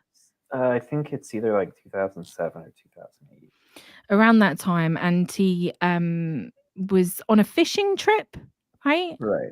Yeah. Fishing trip with like two other guys, and his kid sees these like orb-like things in the sky, or like bright orange. I'm probably like messing up the details off the top of my head. They must have been fairly bright, because I think he thought it was like a second sun, which is mean, He that's has a pretty. period of like missing time. His son is his son tries to go look for him, but his son is like paralyzed by beings. Was it beings or like this fear of like Beings. something around him, something like that. They had eyes that were like shutters, like. Nice. Anyway, he's got a whole book about it Probably called UFO of God, and these experiences then became kind of like very religious experiences for him. So he starts to have encounters of what he calls the lady appears to him, and the whole thing kind of becomes like a very kind of like contacty experience, right? And when I say contacty, I mean kind of like going back to that whole kind of like Space Brothers era of the aliens are there's like real religious connotations to it, instead of like throughout the 80s and 90s the abduction phenomena became very like, and I said this a little bit earlier, but it became very kind of like malicious, right. very like nefarious. They're being experimented on, hybrids, alien babies, humans are being like experimented on, and parts are being taken out of them, and all that kind of stuff just kind of got like really, yeah. And now with Chris Bledsoe and others, I would throw kind of like Angeli into the mix there as well. These kind of contacty type claims. Right. So yeah, that's your new series on Chris Bledsoe, and he's got a lot of strange characters that are kind of oscillating around him. And I read that book in like December, and I was saying to you the other day, I can barely even remember half the contents of it, because I think I might I have mentioned something to you, like, how come you didn't mention this? And you're like, I don't remember. Yeah, I read too much nonsense. I watch too much nonsense. I can't retain it anymore. Right. Vancouver guy says What am I that looking at? no role in training remote viewers. Oh, Ed Dames. Yeah. Oh, McMonagle says he was assigned to Stargate. Right. Interesting. So Chris Bledsoe kind of ties in with another very popular figure on the UFO scene at the moment, Diana Pasulka. And she's extremely popular because she's just been on Joe Rogan. Interestingly enough, in a weird twist of synchronicity, your review of her latest book, Encounters, came out on the day that the Joe Rogan podcast was released. It's because I called Joe up and I was like, when is she coming on again? And he was like, yeah, Jamie, pull that up. No, I can't do Joe Rogan. But how did Chris Bledsoe and Diana Pasulka kind of link in with each other? So Bledsoe actually meets Pasulka relatively early on in her beginning to research UFOs. Mm-hmm. I believe they first meet in 2012, and I'm going to be getting into a lot of this in the future installments, so be easy on me. But you also don't need to go into it now if you want to save it. No, that's okay. But basically, Pasulka was interested in Bledsoe apparently before he had even had like the religious visions of like the bull and the lady, which seemed like elements that Pasulka specifically would be interested in, given that she likes to look at where like Catholicism and ufology intersect. But apparently she was interested in him before that. They had met after a MUFON conference and sort of became pretty regular pen pals or email pals. And I learned recently through UFO of God that it was actually Bledsoe. Well, okay, we got to say I'm taking Chris Bledsoe's word for this. It's actually Bledsoe that introduced Diana Pasulka to her major source, Tim Taylor. And I feel like that gets understated a lot, that you got your major whistleblower, not whistleblower, but like bombshell UFO insider source was. So who is some- Tim Taylor? Who's Tim Taylor? Ugh. These questions. That was my Tim Taylor impression. Did you like that? Right. Yes. Yeah, of course. Sorry, I'm getting distracted by. Stop reading the comment. Okay. Oh, Cosmic Judas is here. Oh, yay, Cosmic Everybody Judas. go follow Cosmic Judas. I'm both very big Cosmic Judas Twitter. fan. Best Twitter account for UFO shit posting ever. So Tim Taylor meets Bledsoe again, I should say this is all according to Bledsoe. Mm-hmm. And I believe it or not, I don't think he's like I don't think he's a good source. But I also don't think that he's an outright liar. I don't either. I think he's fed a lot of stories, but I think that like maybe we'll get into it in a bit, but like I do think number one, I think that he absolutely believes that something happened to him. This kind of this contact story. I think he absolutely believes it. Right. And I'm not particularly interested in like debunking it. Number two, I think that he is not. How do I phrase it? Because I don't think that he's like. I feel like because he's surrounded by a lot of these people that he maybe deems important, right? Like, and they tell him that his experiences are important, right? Give him so this then validation. he feels validated by it. So then he tells a lot of these stories that he's being told by other people. But like Jeff says, every single Bledsoe UFO video is incredibly stupid and prosaic. It is when you look at it, and he's in his garden, and you can do a better impression of Chris Bledsoe than I can. No, it's just Hank Hill. It is Hank Hill. You do a Hank Hill impression.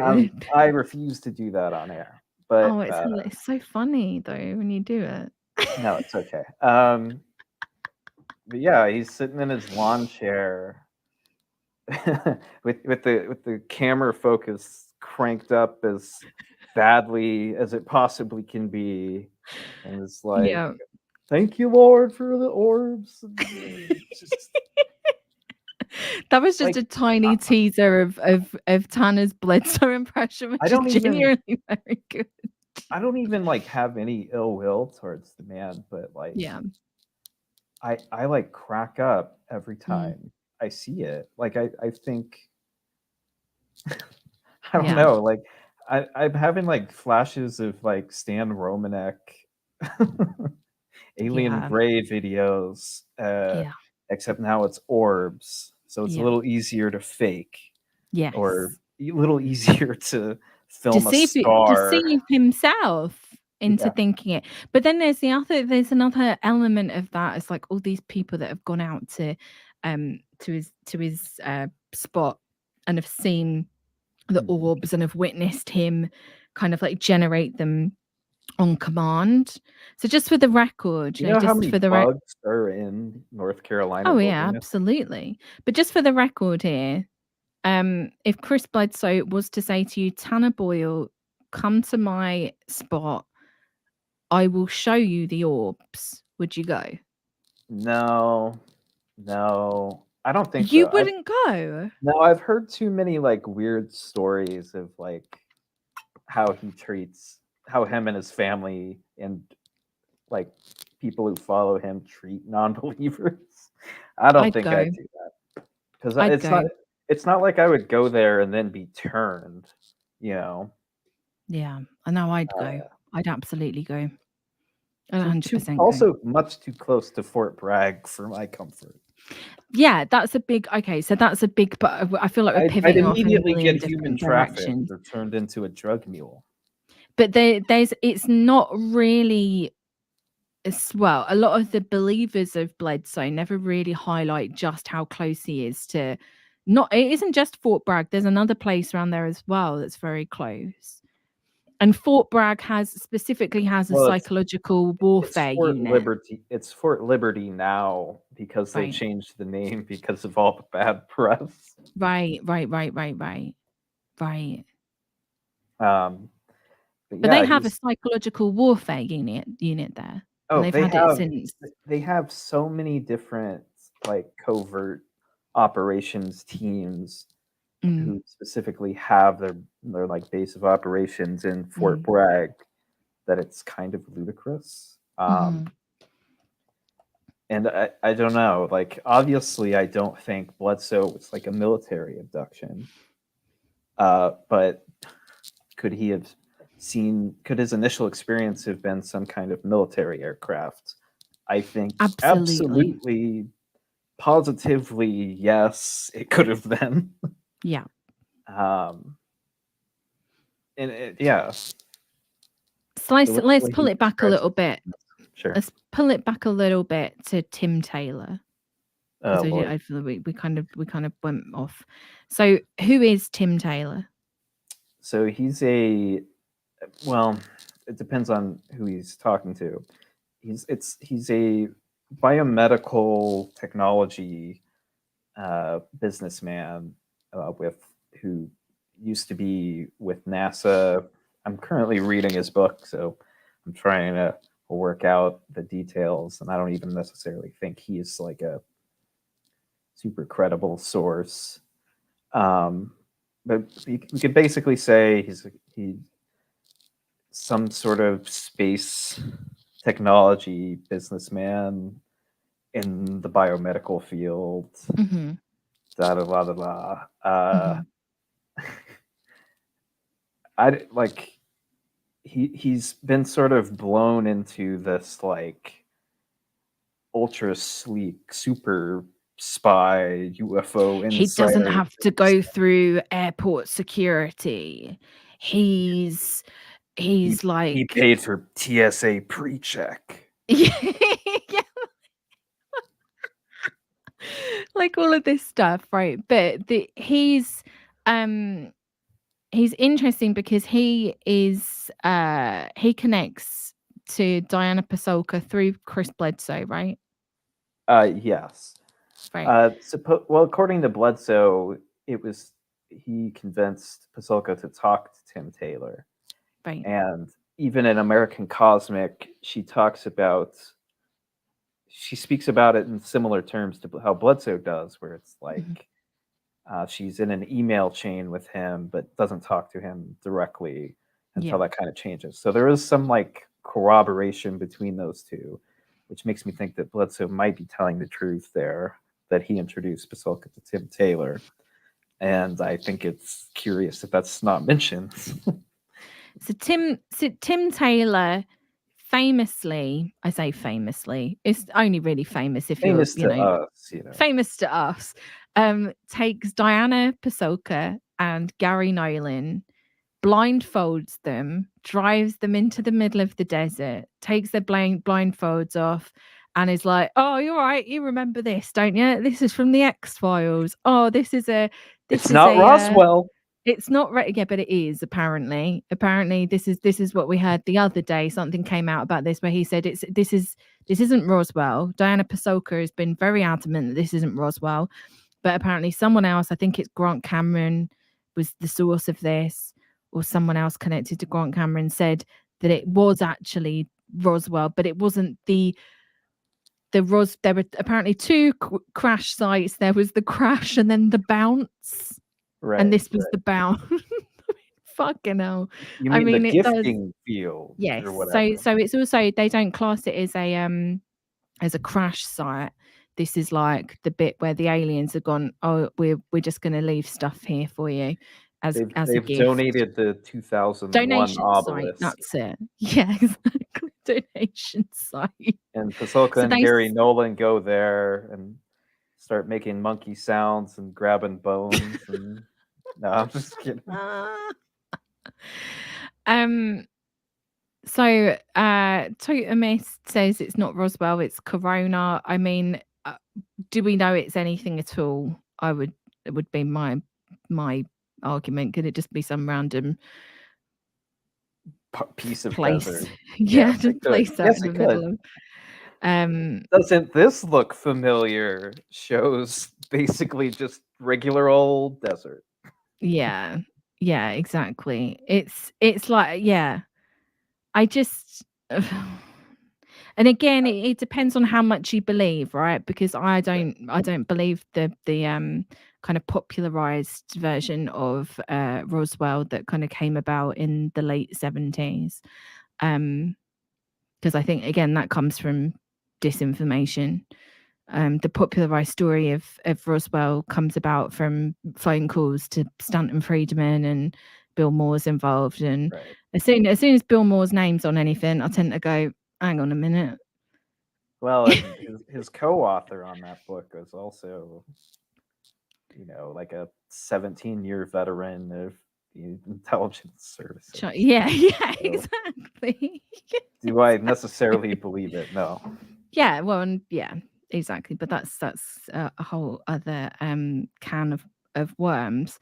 So going back to Tim Taylor, he also supposedly takes, what is it? He takes like material into space, then Right. does like stuff with it, and he calls it biologics. Right. Right.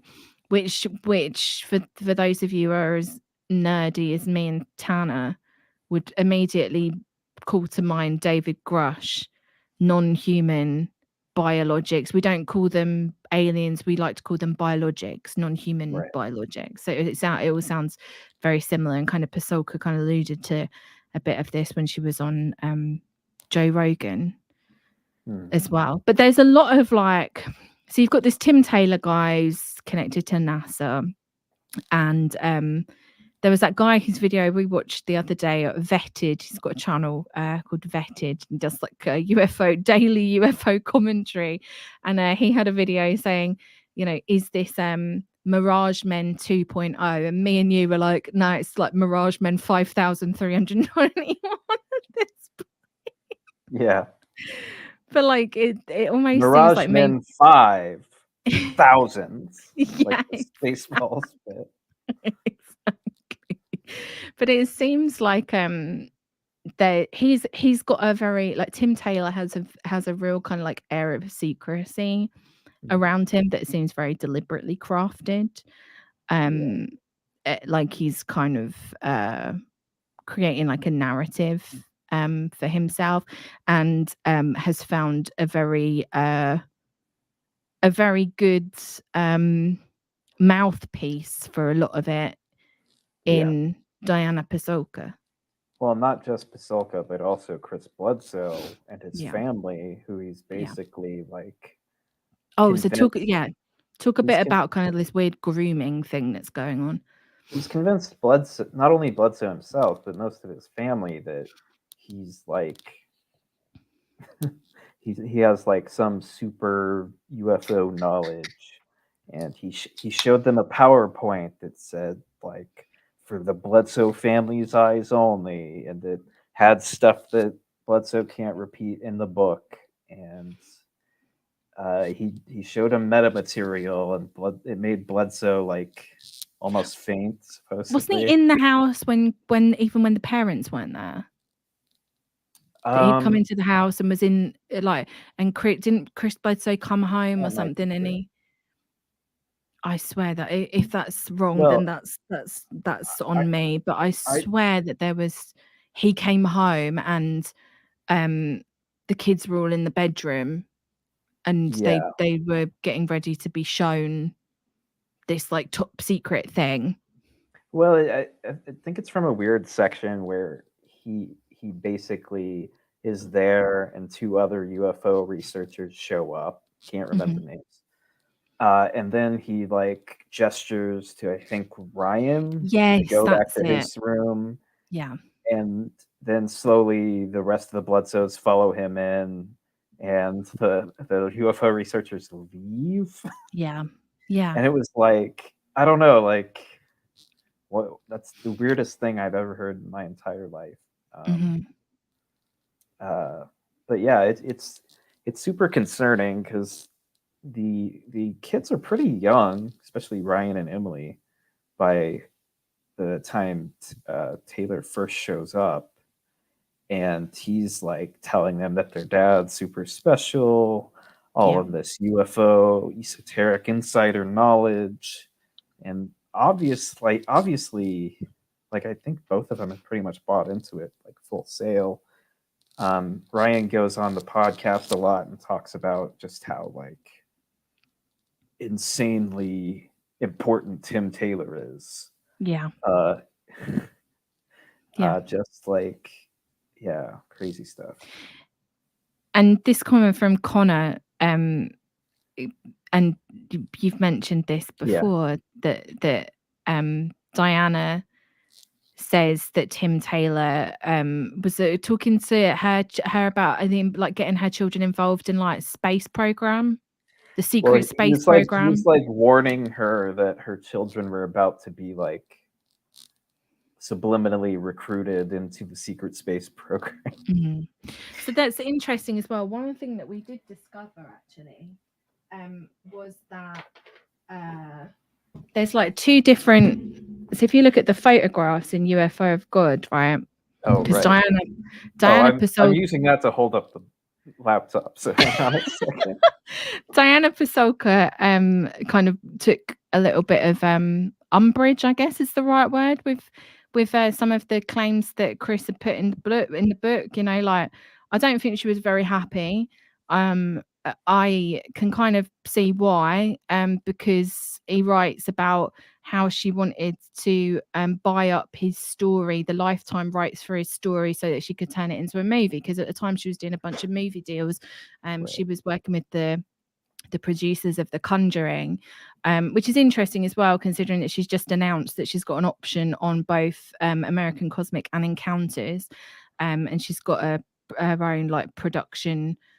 Like an LLC thing that she set up. So I Yeah. can understand how, you know, like it may not look great for her that she was kind of going around and trying to like, but essentially buy up his story for profit and stuff. But he also published this photograph of, wait, where am I? Wait, there. Of who's the other guy? That's Tim Taylor, someone with the Vatican, and Oh then my god, I'm sorry, I can't Diana hang on, let Pasulka. me hold it up. And then in my copy, it's Tim Taylor with Chris Bledsoe's daughter at her homecoming. Yeah, so this one of Diana Pasulka and them at the Vatican Observatory, and it's with a physicist as well, got taken out with it, and then it gets replaced in the version that Tanner's got with the picture of Tim Taylor with Emily Bledsoe. Don't let people who say they're intelligent interact with your kids. Don't let them go to your daughter's homecoming. I'm sorry, Yeah. I don't care how cool they are. Interestingly enough, isn't that the advice that Jacques Vallée gave her as well? Yeah, which she immediately didn't follow. No, yeah, exactly. But It's like a whole, yeah, it's really kind of strange because she's kind of come onto the scene. Well, she's been there for a while, and like we both really enjoyed American Cosmic and both said that right. we enjoyed it as a book, but I feel like maybe our opinions have evolved somewhat. Well, Because I feel like I don't know about you, but I read that when I was like a little bit less what you would call noided as I am now. I definitely did too. Yeah. But you know, like Tyler is so integral to that book. And that Tyler is the nickname or the pseudonym that she gives for Tim Taylor. So she will never refer to him as Tim Taylor, and she calls him to Tyler this in day, American Cosmic. Yeah. for some reason, even though he's now out. But like he's so integral to like most of the claims in American Cosmic that Mhm. and I've just grown ultra, like, honestly, she probably took umbrage with just him talking about his interactions with Tim Taylor. If I had to guess, because Tim Taylor gives him a lot of validation, says a lot more crazy stuff than Yeah. he does in Pasulka's book.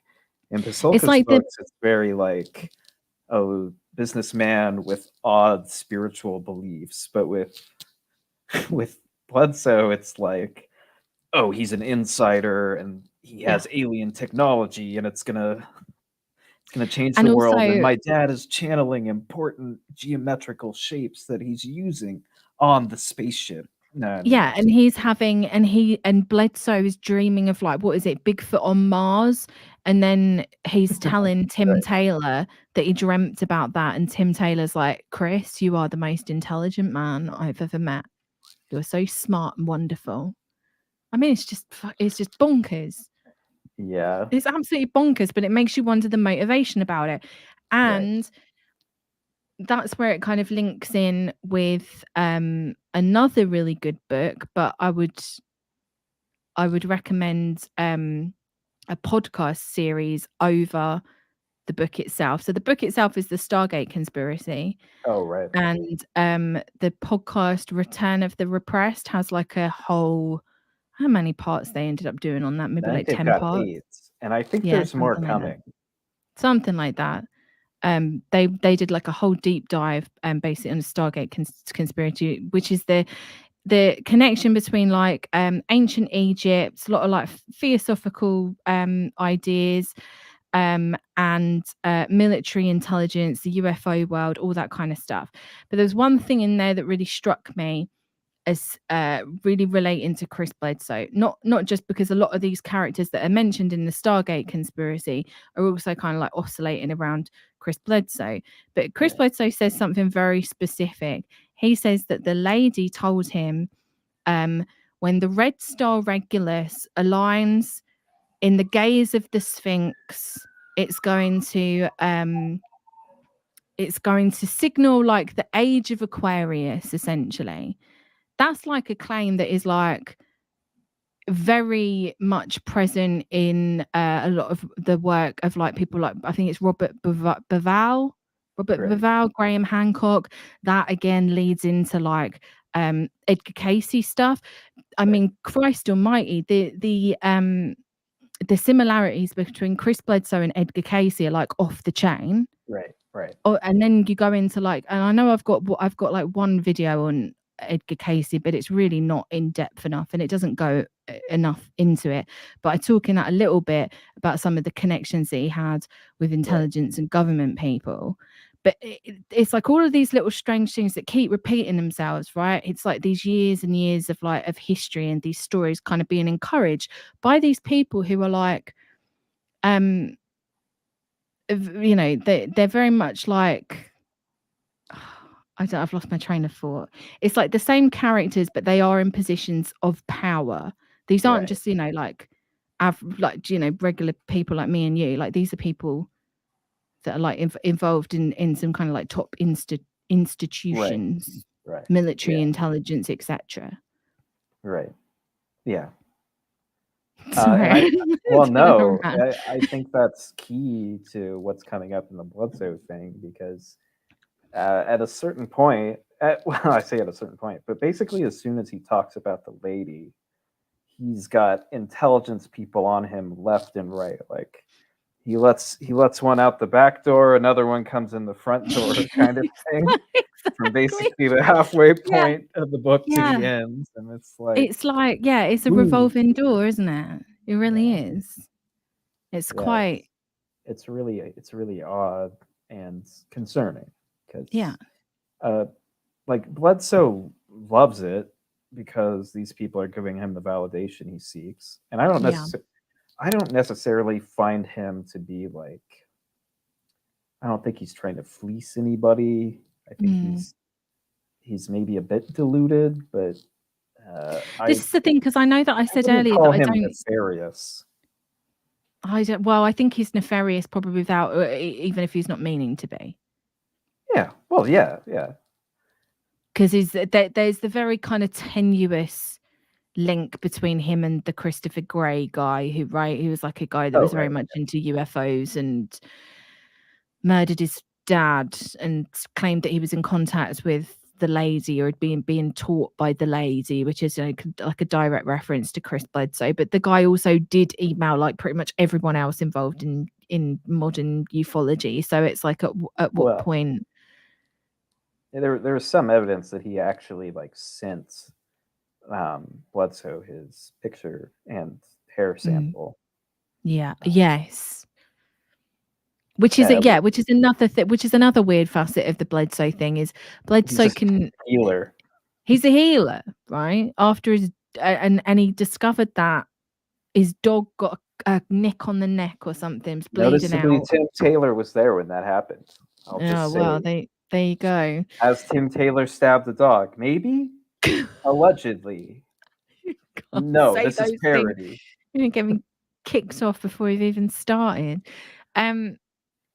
But he can heal, right? So he lays his hands on the lady. He lays his hands on his dog because I'm getting Ladybird, like Hank Hill's dog. Right. I've correlated because Tanner does this impression of Chris Bledsoe, which he's not going to do on the stream, but it's fantastic and it makes me cry with laughter. And Hank Hill's dog is called Ladybird, and then Chris Bledsoe's the lady. Anyway, you get where I'm going. Anyway, he heals the dog. What's dog's name? It's like. I'll tell you. It's Nelly. Is that the one that he healed? That's the dog he healed. I feel like he has another dog called like Butterbean or something. Quite possibly. Biscuit, that's it. Oh, that's kind of cute. That's kind of a cute name for a dog. Anyway, so he heals the dog and then he discovers that he's a healer. This is the other thing that I wanted to mention. So he's at an event, right? And somebody at the event has I don't want to say like a heart attack, but has some kind of like medical emergency, right? And I can't remember what the exact event was that he was at, but they essentially call Chris over and they're like, Chris, you've got to help him. You're the only person that can help him. You got to help him. Chris comes over, like lays his hands on, and suddenly the guy's fine, right? Like that to me. I think it was at a bat mitzvah. Yes, it was a bar mitzvah, and he made this specific point of saying it was a bar mitzvah of somebody that was very high up in intelligence. Right. I don't think he named him. Because it's kind of it's written in a sense. I'm not saying that this is Chris Bledsoe's intention, but it's very much written. His book is written in a sense where he relays his experiences, where he's like, "Look at me and the people I'm hanging out with. Look at these people who take me seriously." That's the way it comes across. Well, and I'm compelled by that because it seems like a lot of the people, not a lot, but like a few of them are like, shh, don't tell people that. Yeah. But he essentially lays his hands on this guy and he kind of brings this guy back to life, right? Now, my feeling for that, I remember when I first read that, and I think I sent you a voice note, and I was like, how do they know? Yeah, they just got a bloke in there who's acting, and they're like, right, we're going to make Chris think that he's got healing powers. Well, so you're going to pretend to be ill. Yeah, exactly. That is what a lot of this is. But then it goes into that whole. I don't know, because then it's like how much of the paranormal do you want to believe, right? Because it's like I feel like me and you do also have like a real kind of love for these kind of topics, and maybe have, like not necessarily like woo beliefs, but are more open to like some kind of phenomena than like straight up die-hard skeptic that's like, no, absolutely not. I believe in Bigfoot, but that's the only thing that I would say 100% exists, and that's just because of sentimentality reasons. I'm just going to throw this comment up here because I think that you need to listen to Stephen. Well, Stephen, ask him to do it for you privately, and I'm sure he will. I'll tell you what. I will do cameos as Hank Hill, Chris Bledsoe for any new subscribers tonight. Oh, that's perfect. If you subscribe to Getting Spooked, Tanner will do a personalized Chris Bledsoe impression. This is one way to do it. Right. But yeah, it's kind of like, yeah, I don't know. I'm open to some of this stuff. Not necessarily. I don't know. I feel it's, how do I phrase it? I believe there are some things that we cannot explain. I am open to mysteries. Right. But at the same time, so much of this is being exploited by a human force. If it exists, it's 100% being exploited for Yeah. very nefarious purposes by probably the worst people on earth. Yeah. You agree with that? I agree with that. No notes. 10 out of 10. No notes on that. Yeah. I guess, like, I don't know, like Diana Pasulka is an interesting one because, like I said, it's brought back this kind of contactee style religious experience, and you see notes of that in somebody like Angeli, for example. Although Angeli has not reached the lofty heights of Chris Bledsoe. I feel Right. like Angeli could have gotten there if the story had been you know, maybe somewhat more coherent, because, you know, at least Chris Bledsoe is kind of a little bit coherent about it. Wasn't she actually like information warfare? You'd think she'd be a little bit better at it. That's true. Yeah. And she is, yeah, she's a former intelligence officer herself. Yeah. Yeah. And that whole story is crazy. But there's a whole so again, going back to Bledsoe and like the intelligence thing, a lot of these guys are all coming out with the same general story. And I noticed this the other day. I've forgotten his name, but he's another former CIA, and he's also on the Beyond Skinwalker Ranch show. And he was on, no, not Semivan. And he was on this that dreadful, god awful podcast, Diary of a CEO, right? With one of the most arrogant, horrendous men ever hosting it. Oh, it's awful. Can't remember his name. And he was on there, and the headline of the show was leave US before 2030, right? Oh, right. This guy. And in it, he's talking about how he sees the United States as like a failing nation, and people essentially need to get out of the United States. But I mean, yeah, maybe he's not wrong about that. But it's this 2020. He's very much kind of saying the same thing that a lot of these intelligence people are saying. Former intelligence people like John Ramirez, Angeli says it, somewhat coming out of Chris Bledsoe as well, that around this 2026, 2027 era is going to signify a very big shift, right? Like there seems to be this real kind of like organized thing of these former intelligence people talking about a very specific moment in time, and it just makes you wonder, like, what the fuck is that all about? Well, that used to be done with like the Art Bell remote viewers too. Like I forget the specific like time frame they said. If it lines up, that'd be interesting. But they're basically like, our remote viewers can't see past this date, and we're trying to figure out what went wrong. And it's like, you know, they all kind of played into a similar kind of thing. Yeah, and these people are all kind of like in the same kind of like gang almost, all coming out with these different stories of like, yeah, 2027 is when we're going to see a big shift. But so much of it appears to be connected to like these theosophical themes that then link in with like a lot of new age belief about a coming age of Aquarius, right? And that's when you start getting into all of like you start going like down the rabbit hole slightly, and then you're going into like this idea of like the theosophists said that the yugas. They said that like something like it's like this, it's not the next root race, it's like a sub root race, would then emerge out of America or something like that. I'm going like all off on the chart. No, charts. that's okay. But it starts like linking into. See, this is a great comment from Connor. I have a feeling this is where the biblical/religious implications of the UFO op will come into play. Cataclysmic disasters that only the new Christian warrior, priest, cast, and stave off, and the like. Yeah. Right. And then it kind of leans itself into like Christian fascism.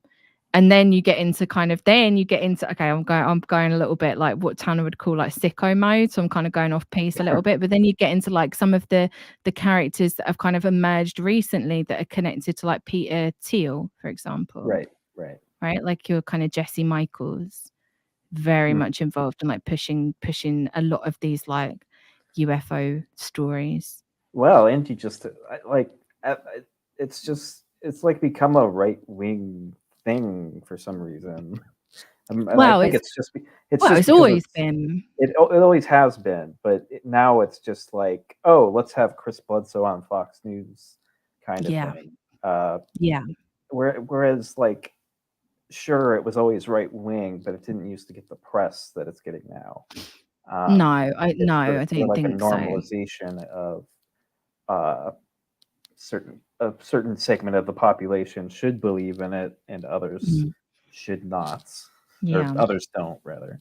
And it's also just like connecting to something else that Pasulka's source Tyler has said about intelligence community being like above humans in the hierarchy of beings.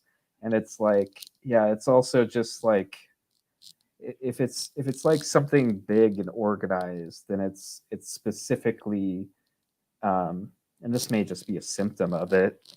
It creates like slavish devotion to.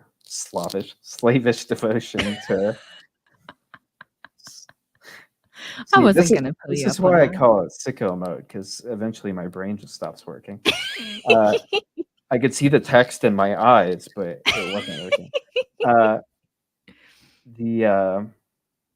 But just like military worship in a kind of like twisted way, where it's like the military is the only thing that can save us from them. The military is the only thing that can tell us about them. They're the only good source on the UFO issue. All these former military people will get us disclosure, and then we will be able to, just like the military is the answer to everything.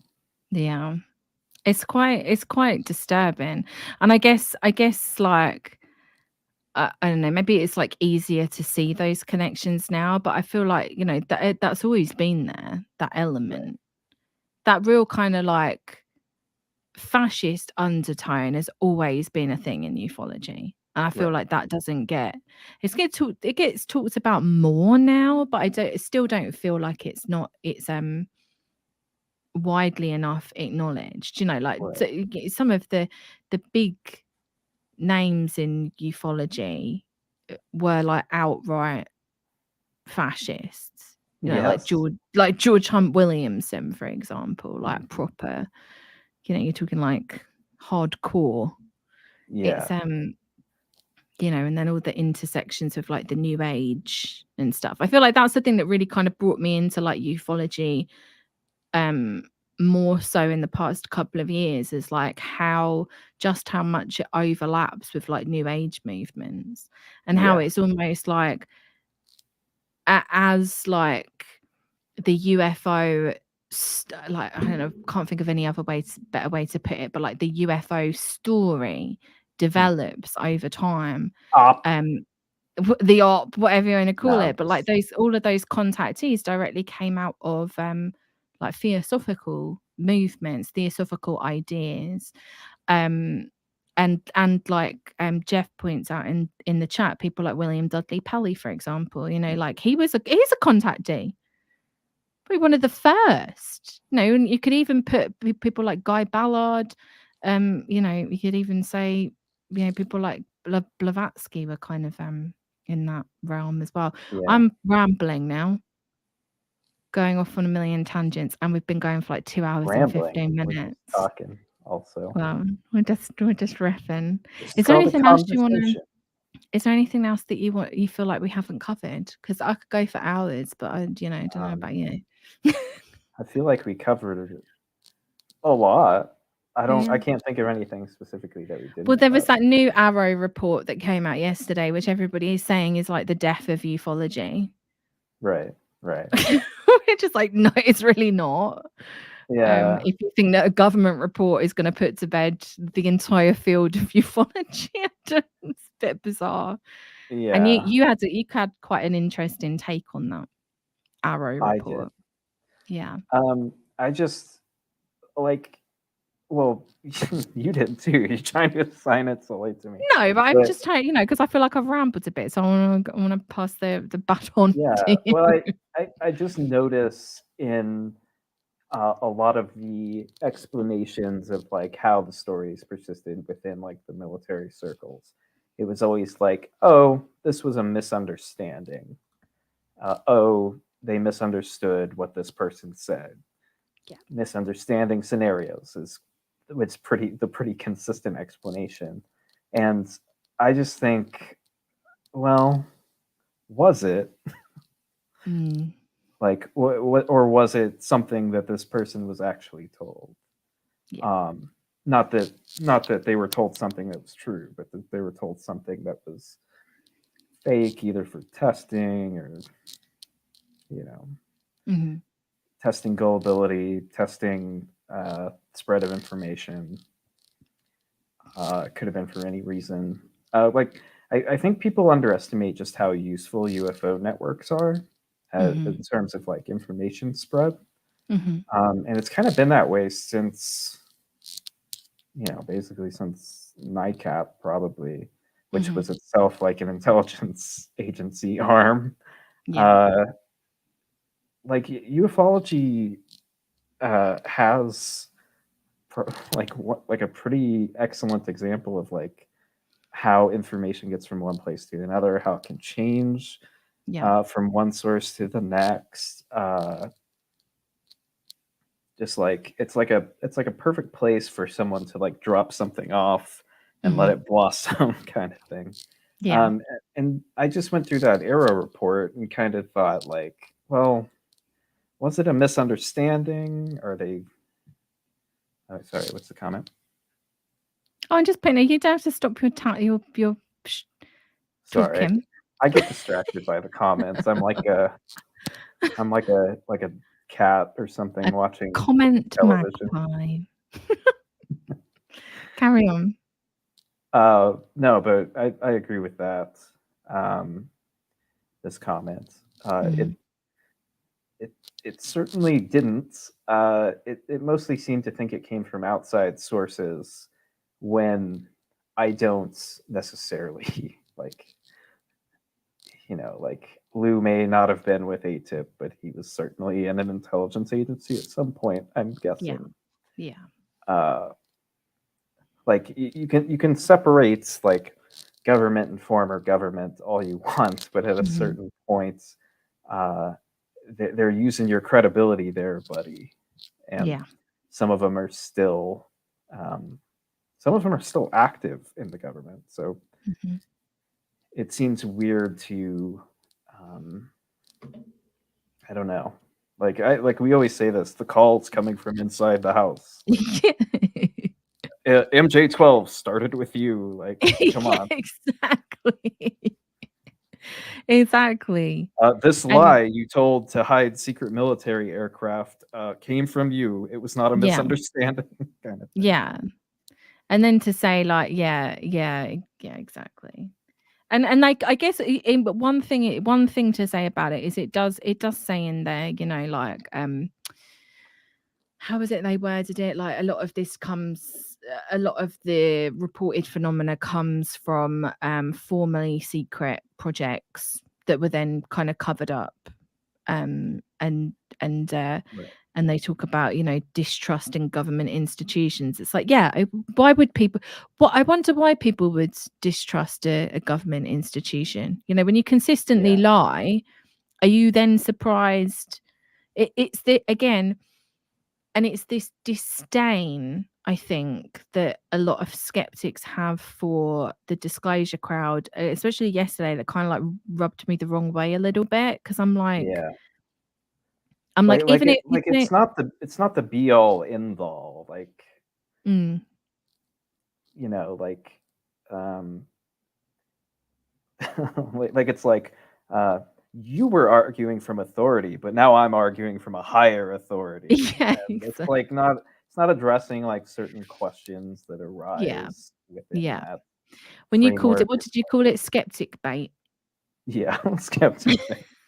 Not the, that's it's like something that Michael Shermer would list on Snopes. Yeah. Uh, And say this is it. This puts the entire the field to rest. UFOs are dead. Yeah, exactly. And it's like, no. And also, you know, I understand an element of secrecy around top secret projects and stuff, even though I don't agree with it, because I think that once you start, you know, with the secrecy, it's never going to Right. end in a good place. And also, a lot of these projects that are being covered up are horrendous. You know, like we're not just talking about, you know, fancy aircraft that's been flown around in the skies altruistically. We're talking about like super technically efficient killing machines. Weapons of war. Yeah, exactly. Like it's not just like, oh, that's a lovely plane. Like, no, this is shit to kill people with. It's not like Yeah. there's nothing like.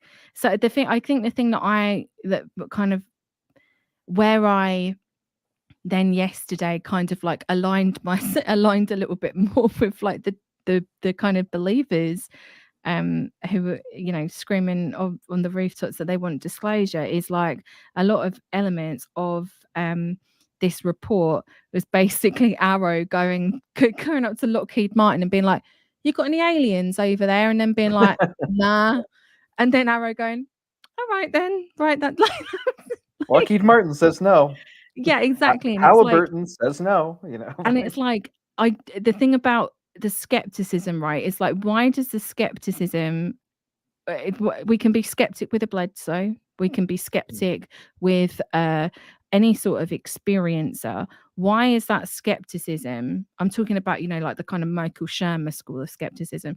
It's Right. never applied to government institutions with a track record of lying. We can never be like, they never tend to be, you know, the skepticism. Monsanto has never done anything bad in their lives. How dare you? Exactly.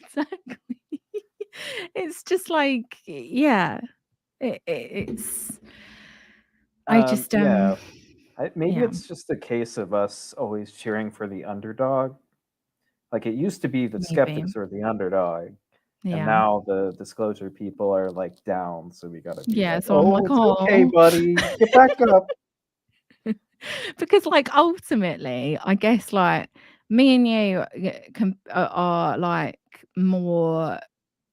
I hate this term because it's become like so much of like a dirty word, but like more kind of like conspiracy minded, right? Like aware of conspiracies that have Right, existed and do exist. right. And I feel like that's maybe our like aligning point with um a lot of like people that genuinely believe wholeheartedly that there is an ongoing UFO cover up. One Right. thing that we can agree on is like that we're not going to get any form of actual truth out of Yeah. those institutions. You're always going to be fed some kind of lie or like a very small snippet of the truth, right? Yeah. It's like, and that's why wouldn't really want anybody to perceive me as like a debunker. And I said it quite a lot. I don't want to be like a debunker because I'm like, it's not. No. Well, and I mean, I physically cannot because I genuinely probably believe in some stuff Mm, to like a certain degree, but uh, I don't know. There's just certain points where like the buck kind of stops here, yeah, right? Where I need answers to questions that yeah, have not been addressed. yeah, absolutely. I feel like we've covered like literally everything. We've covered everything that was on. Well, I did have one bullet point of Wendell Stevens, but maybe we just shouldn't. Maybe we should just. Pedophile. Onward. Yeah, yeah, exactly. Apart from that, I feel like we've covered like so much stuff. I don't know if there are like any questions or anything. If there are any questions, get them in now.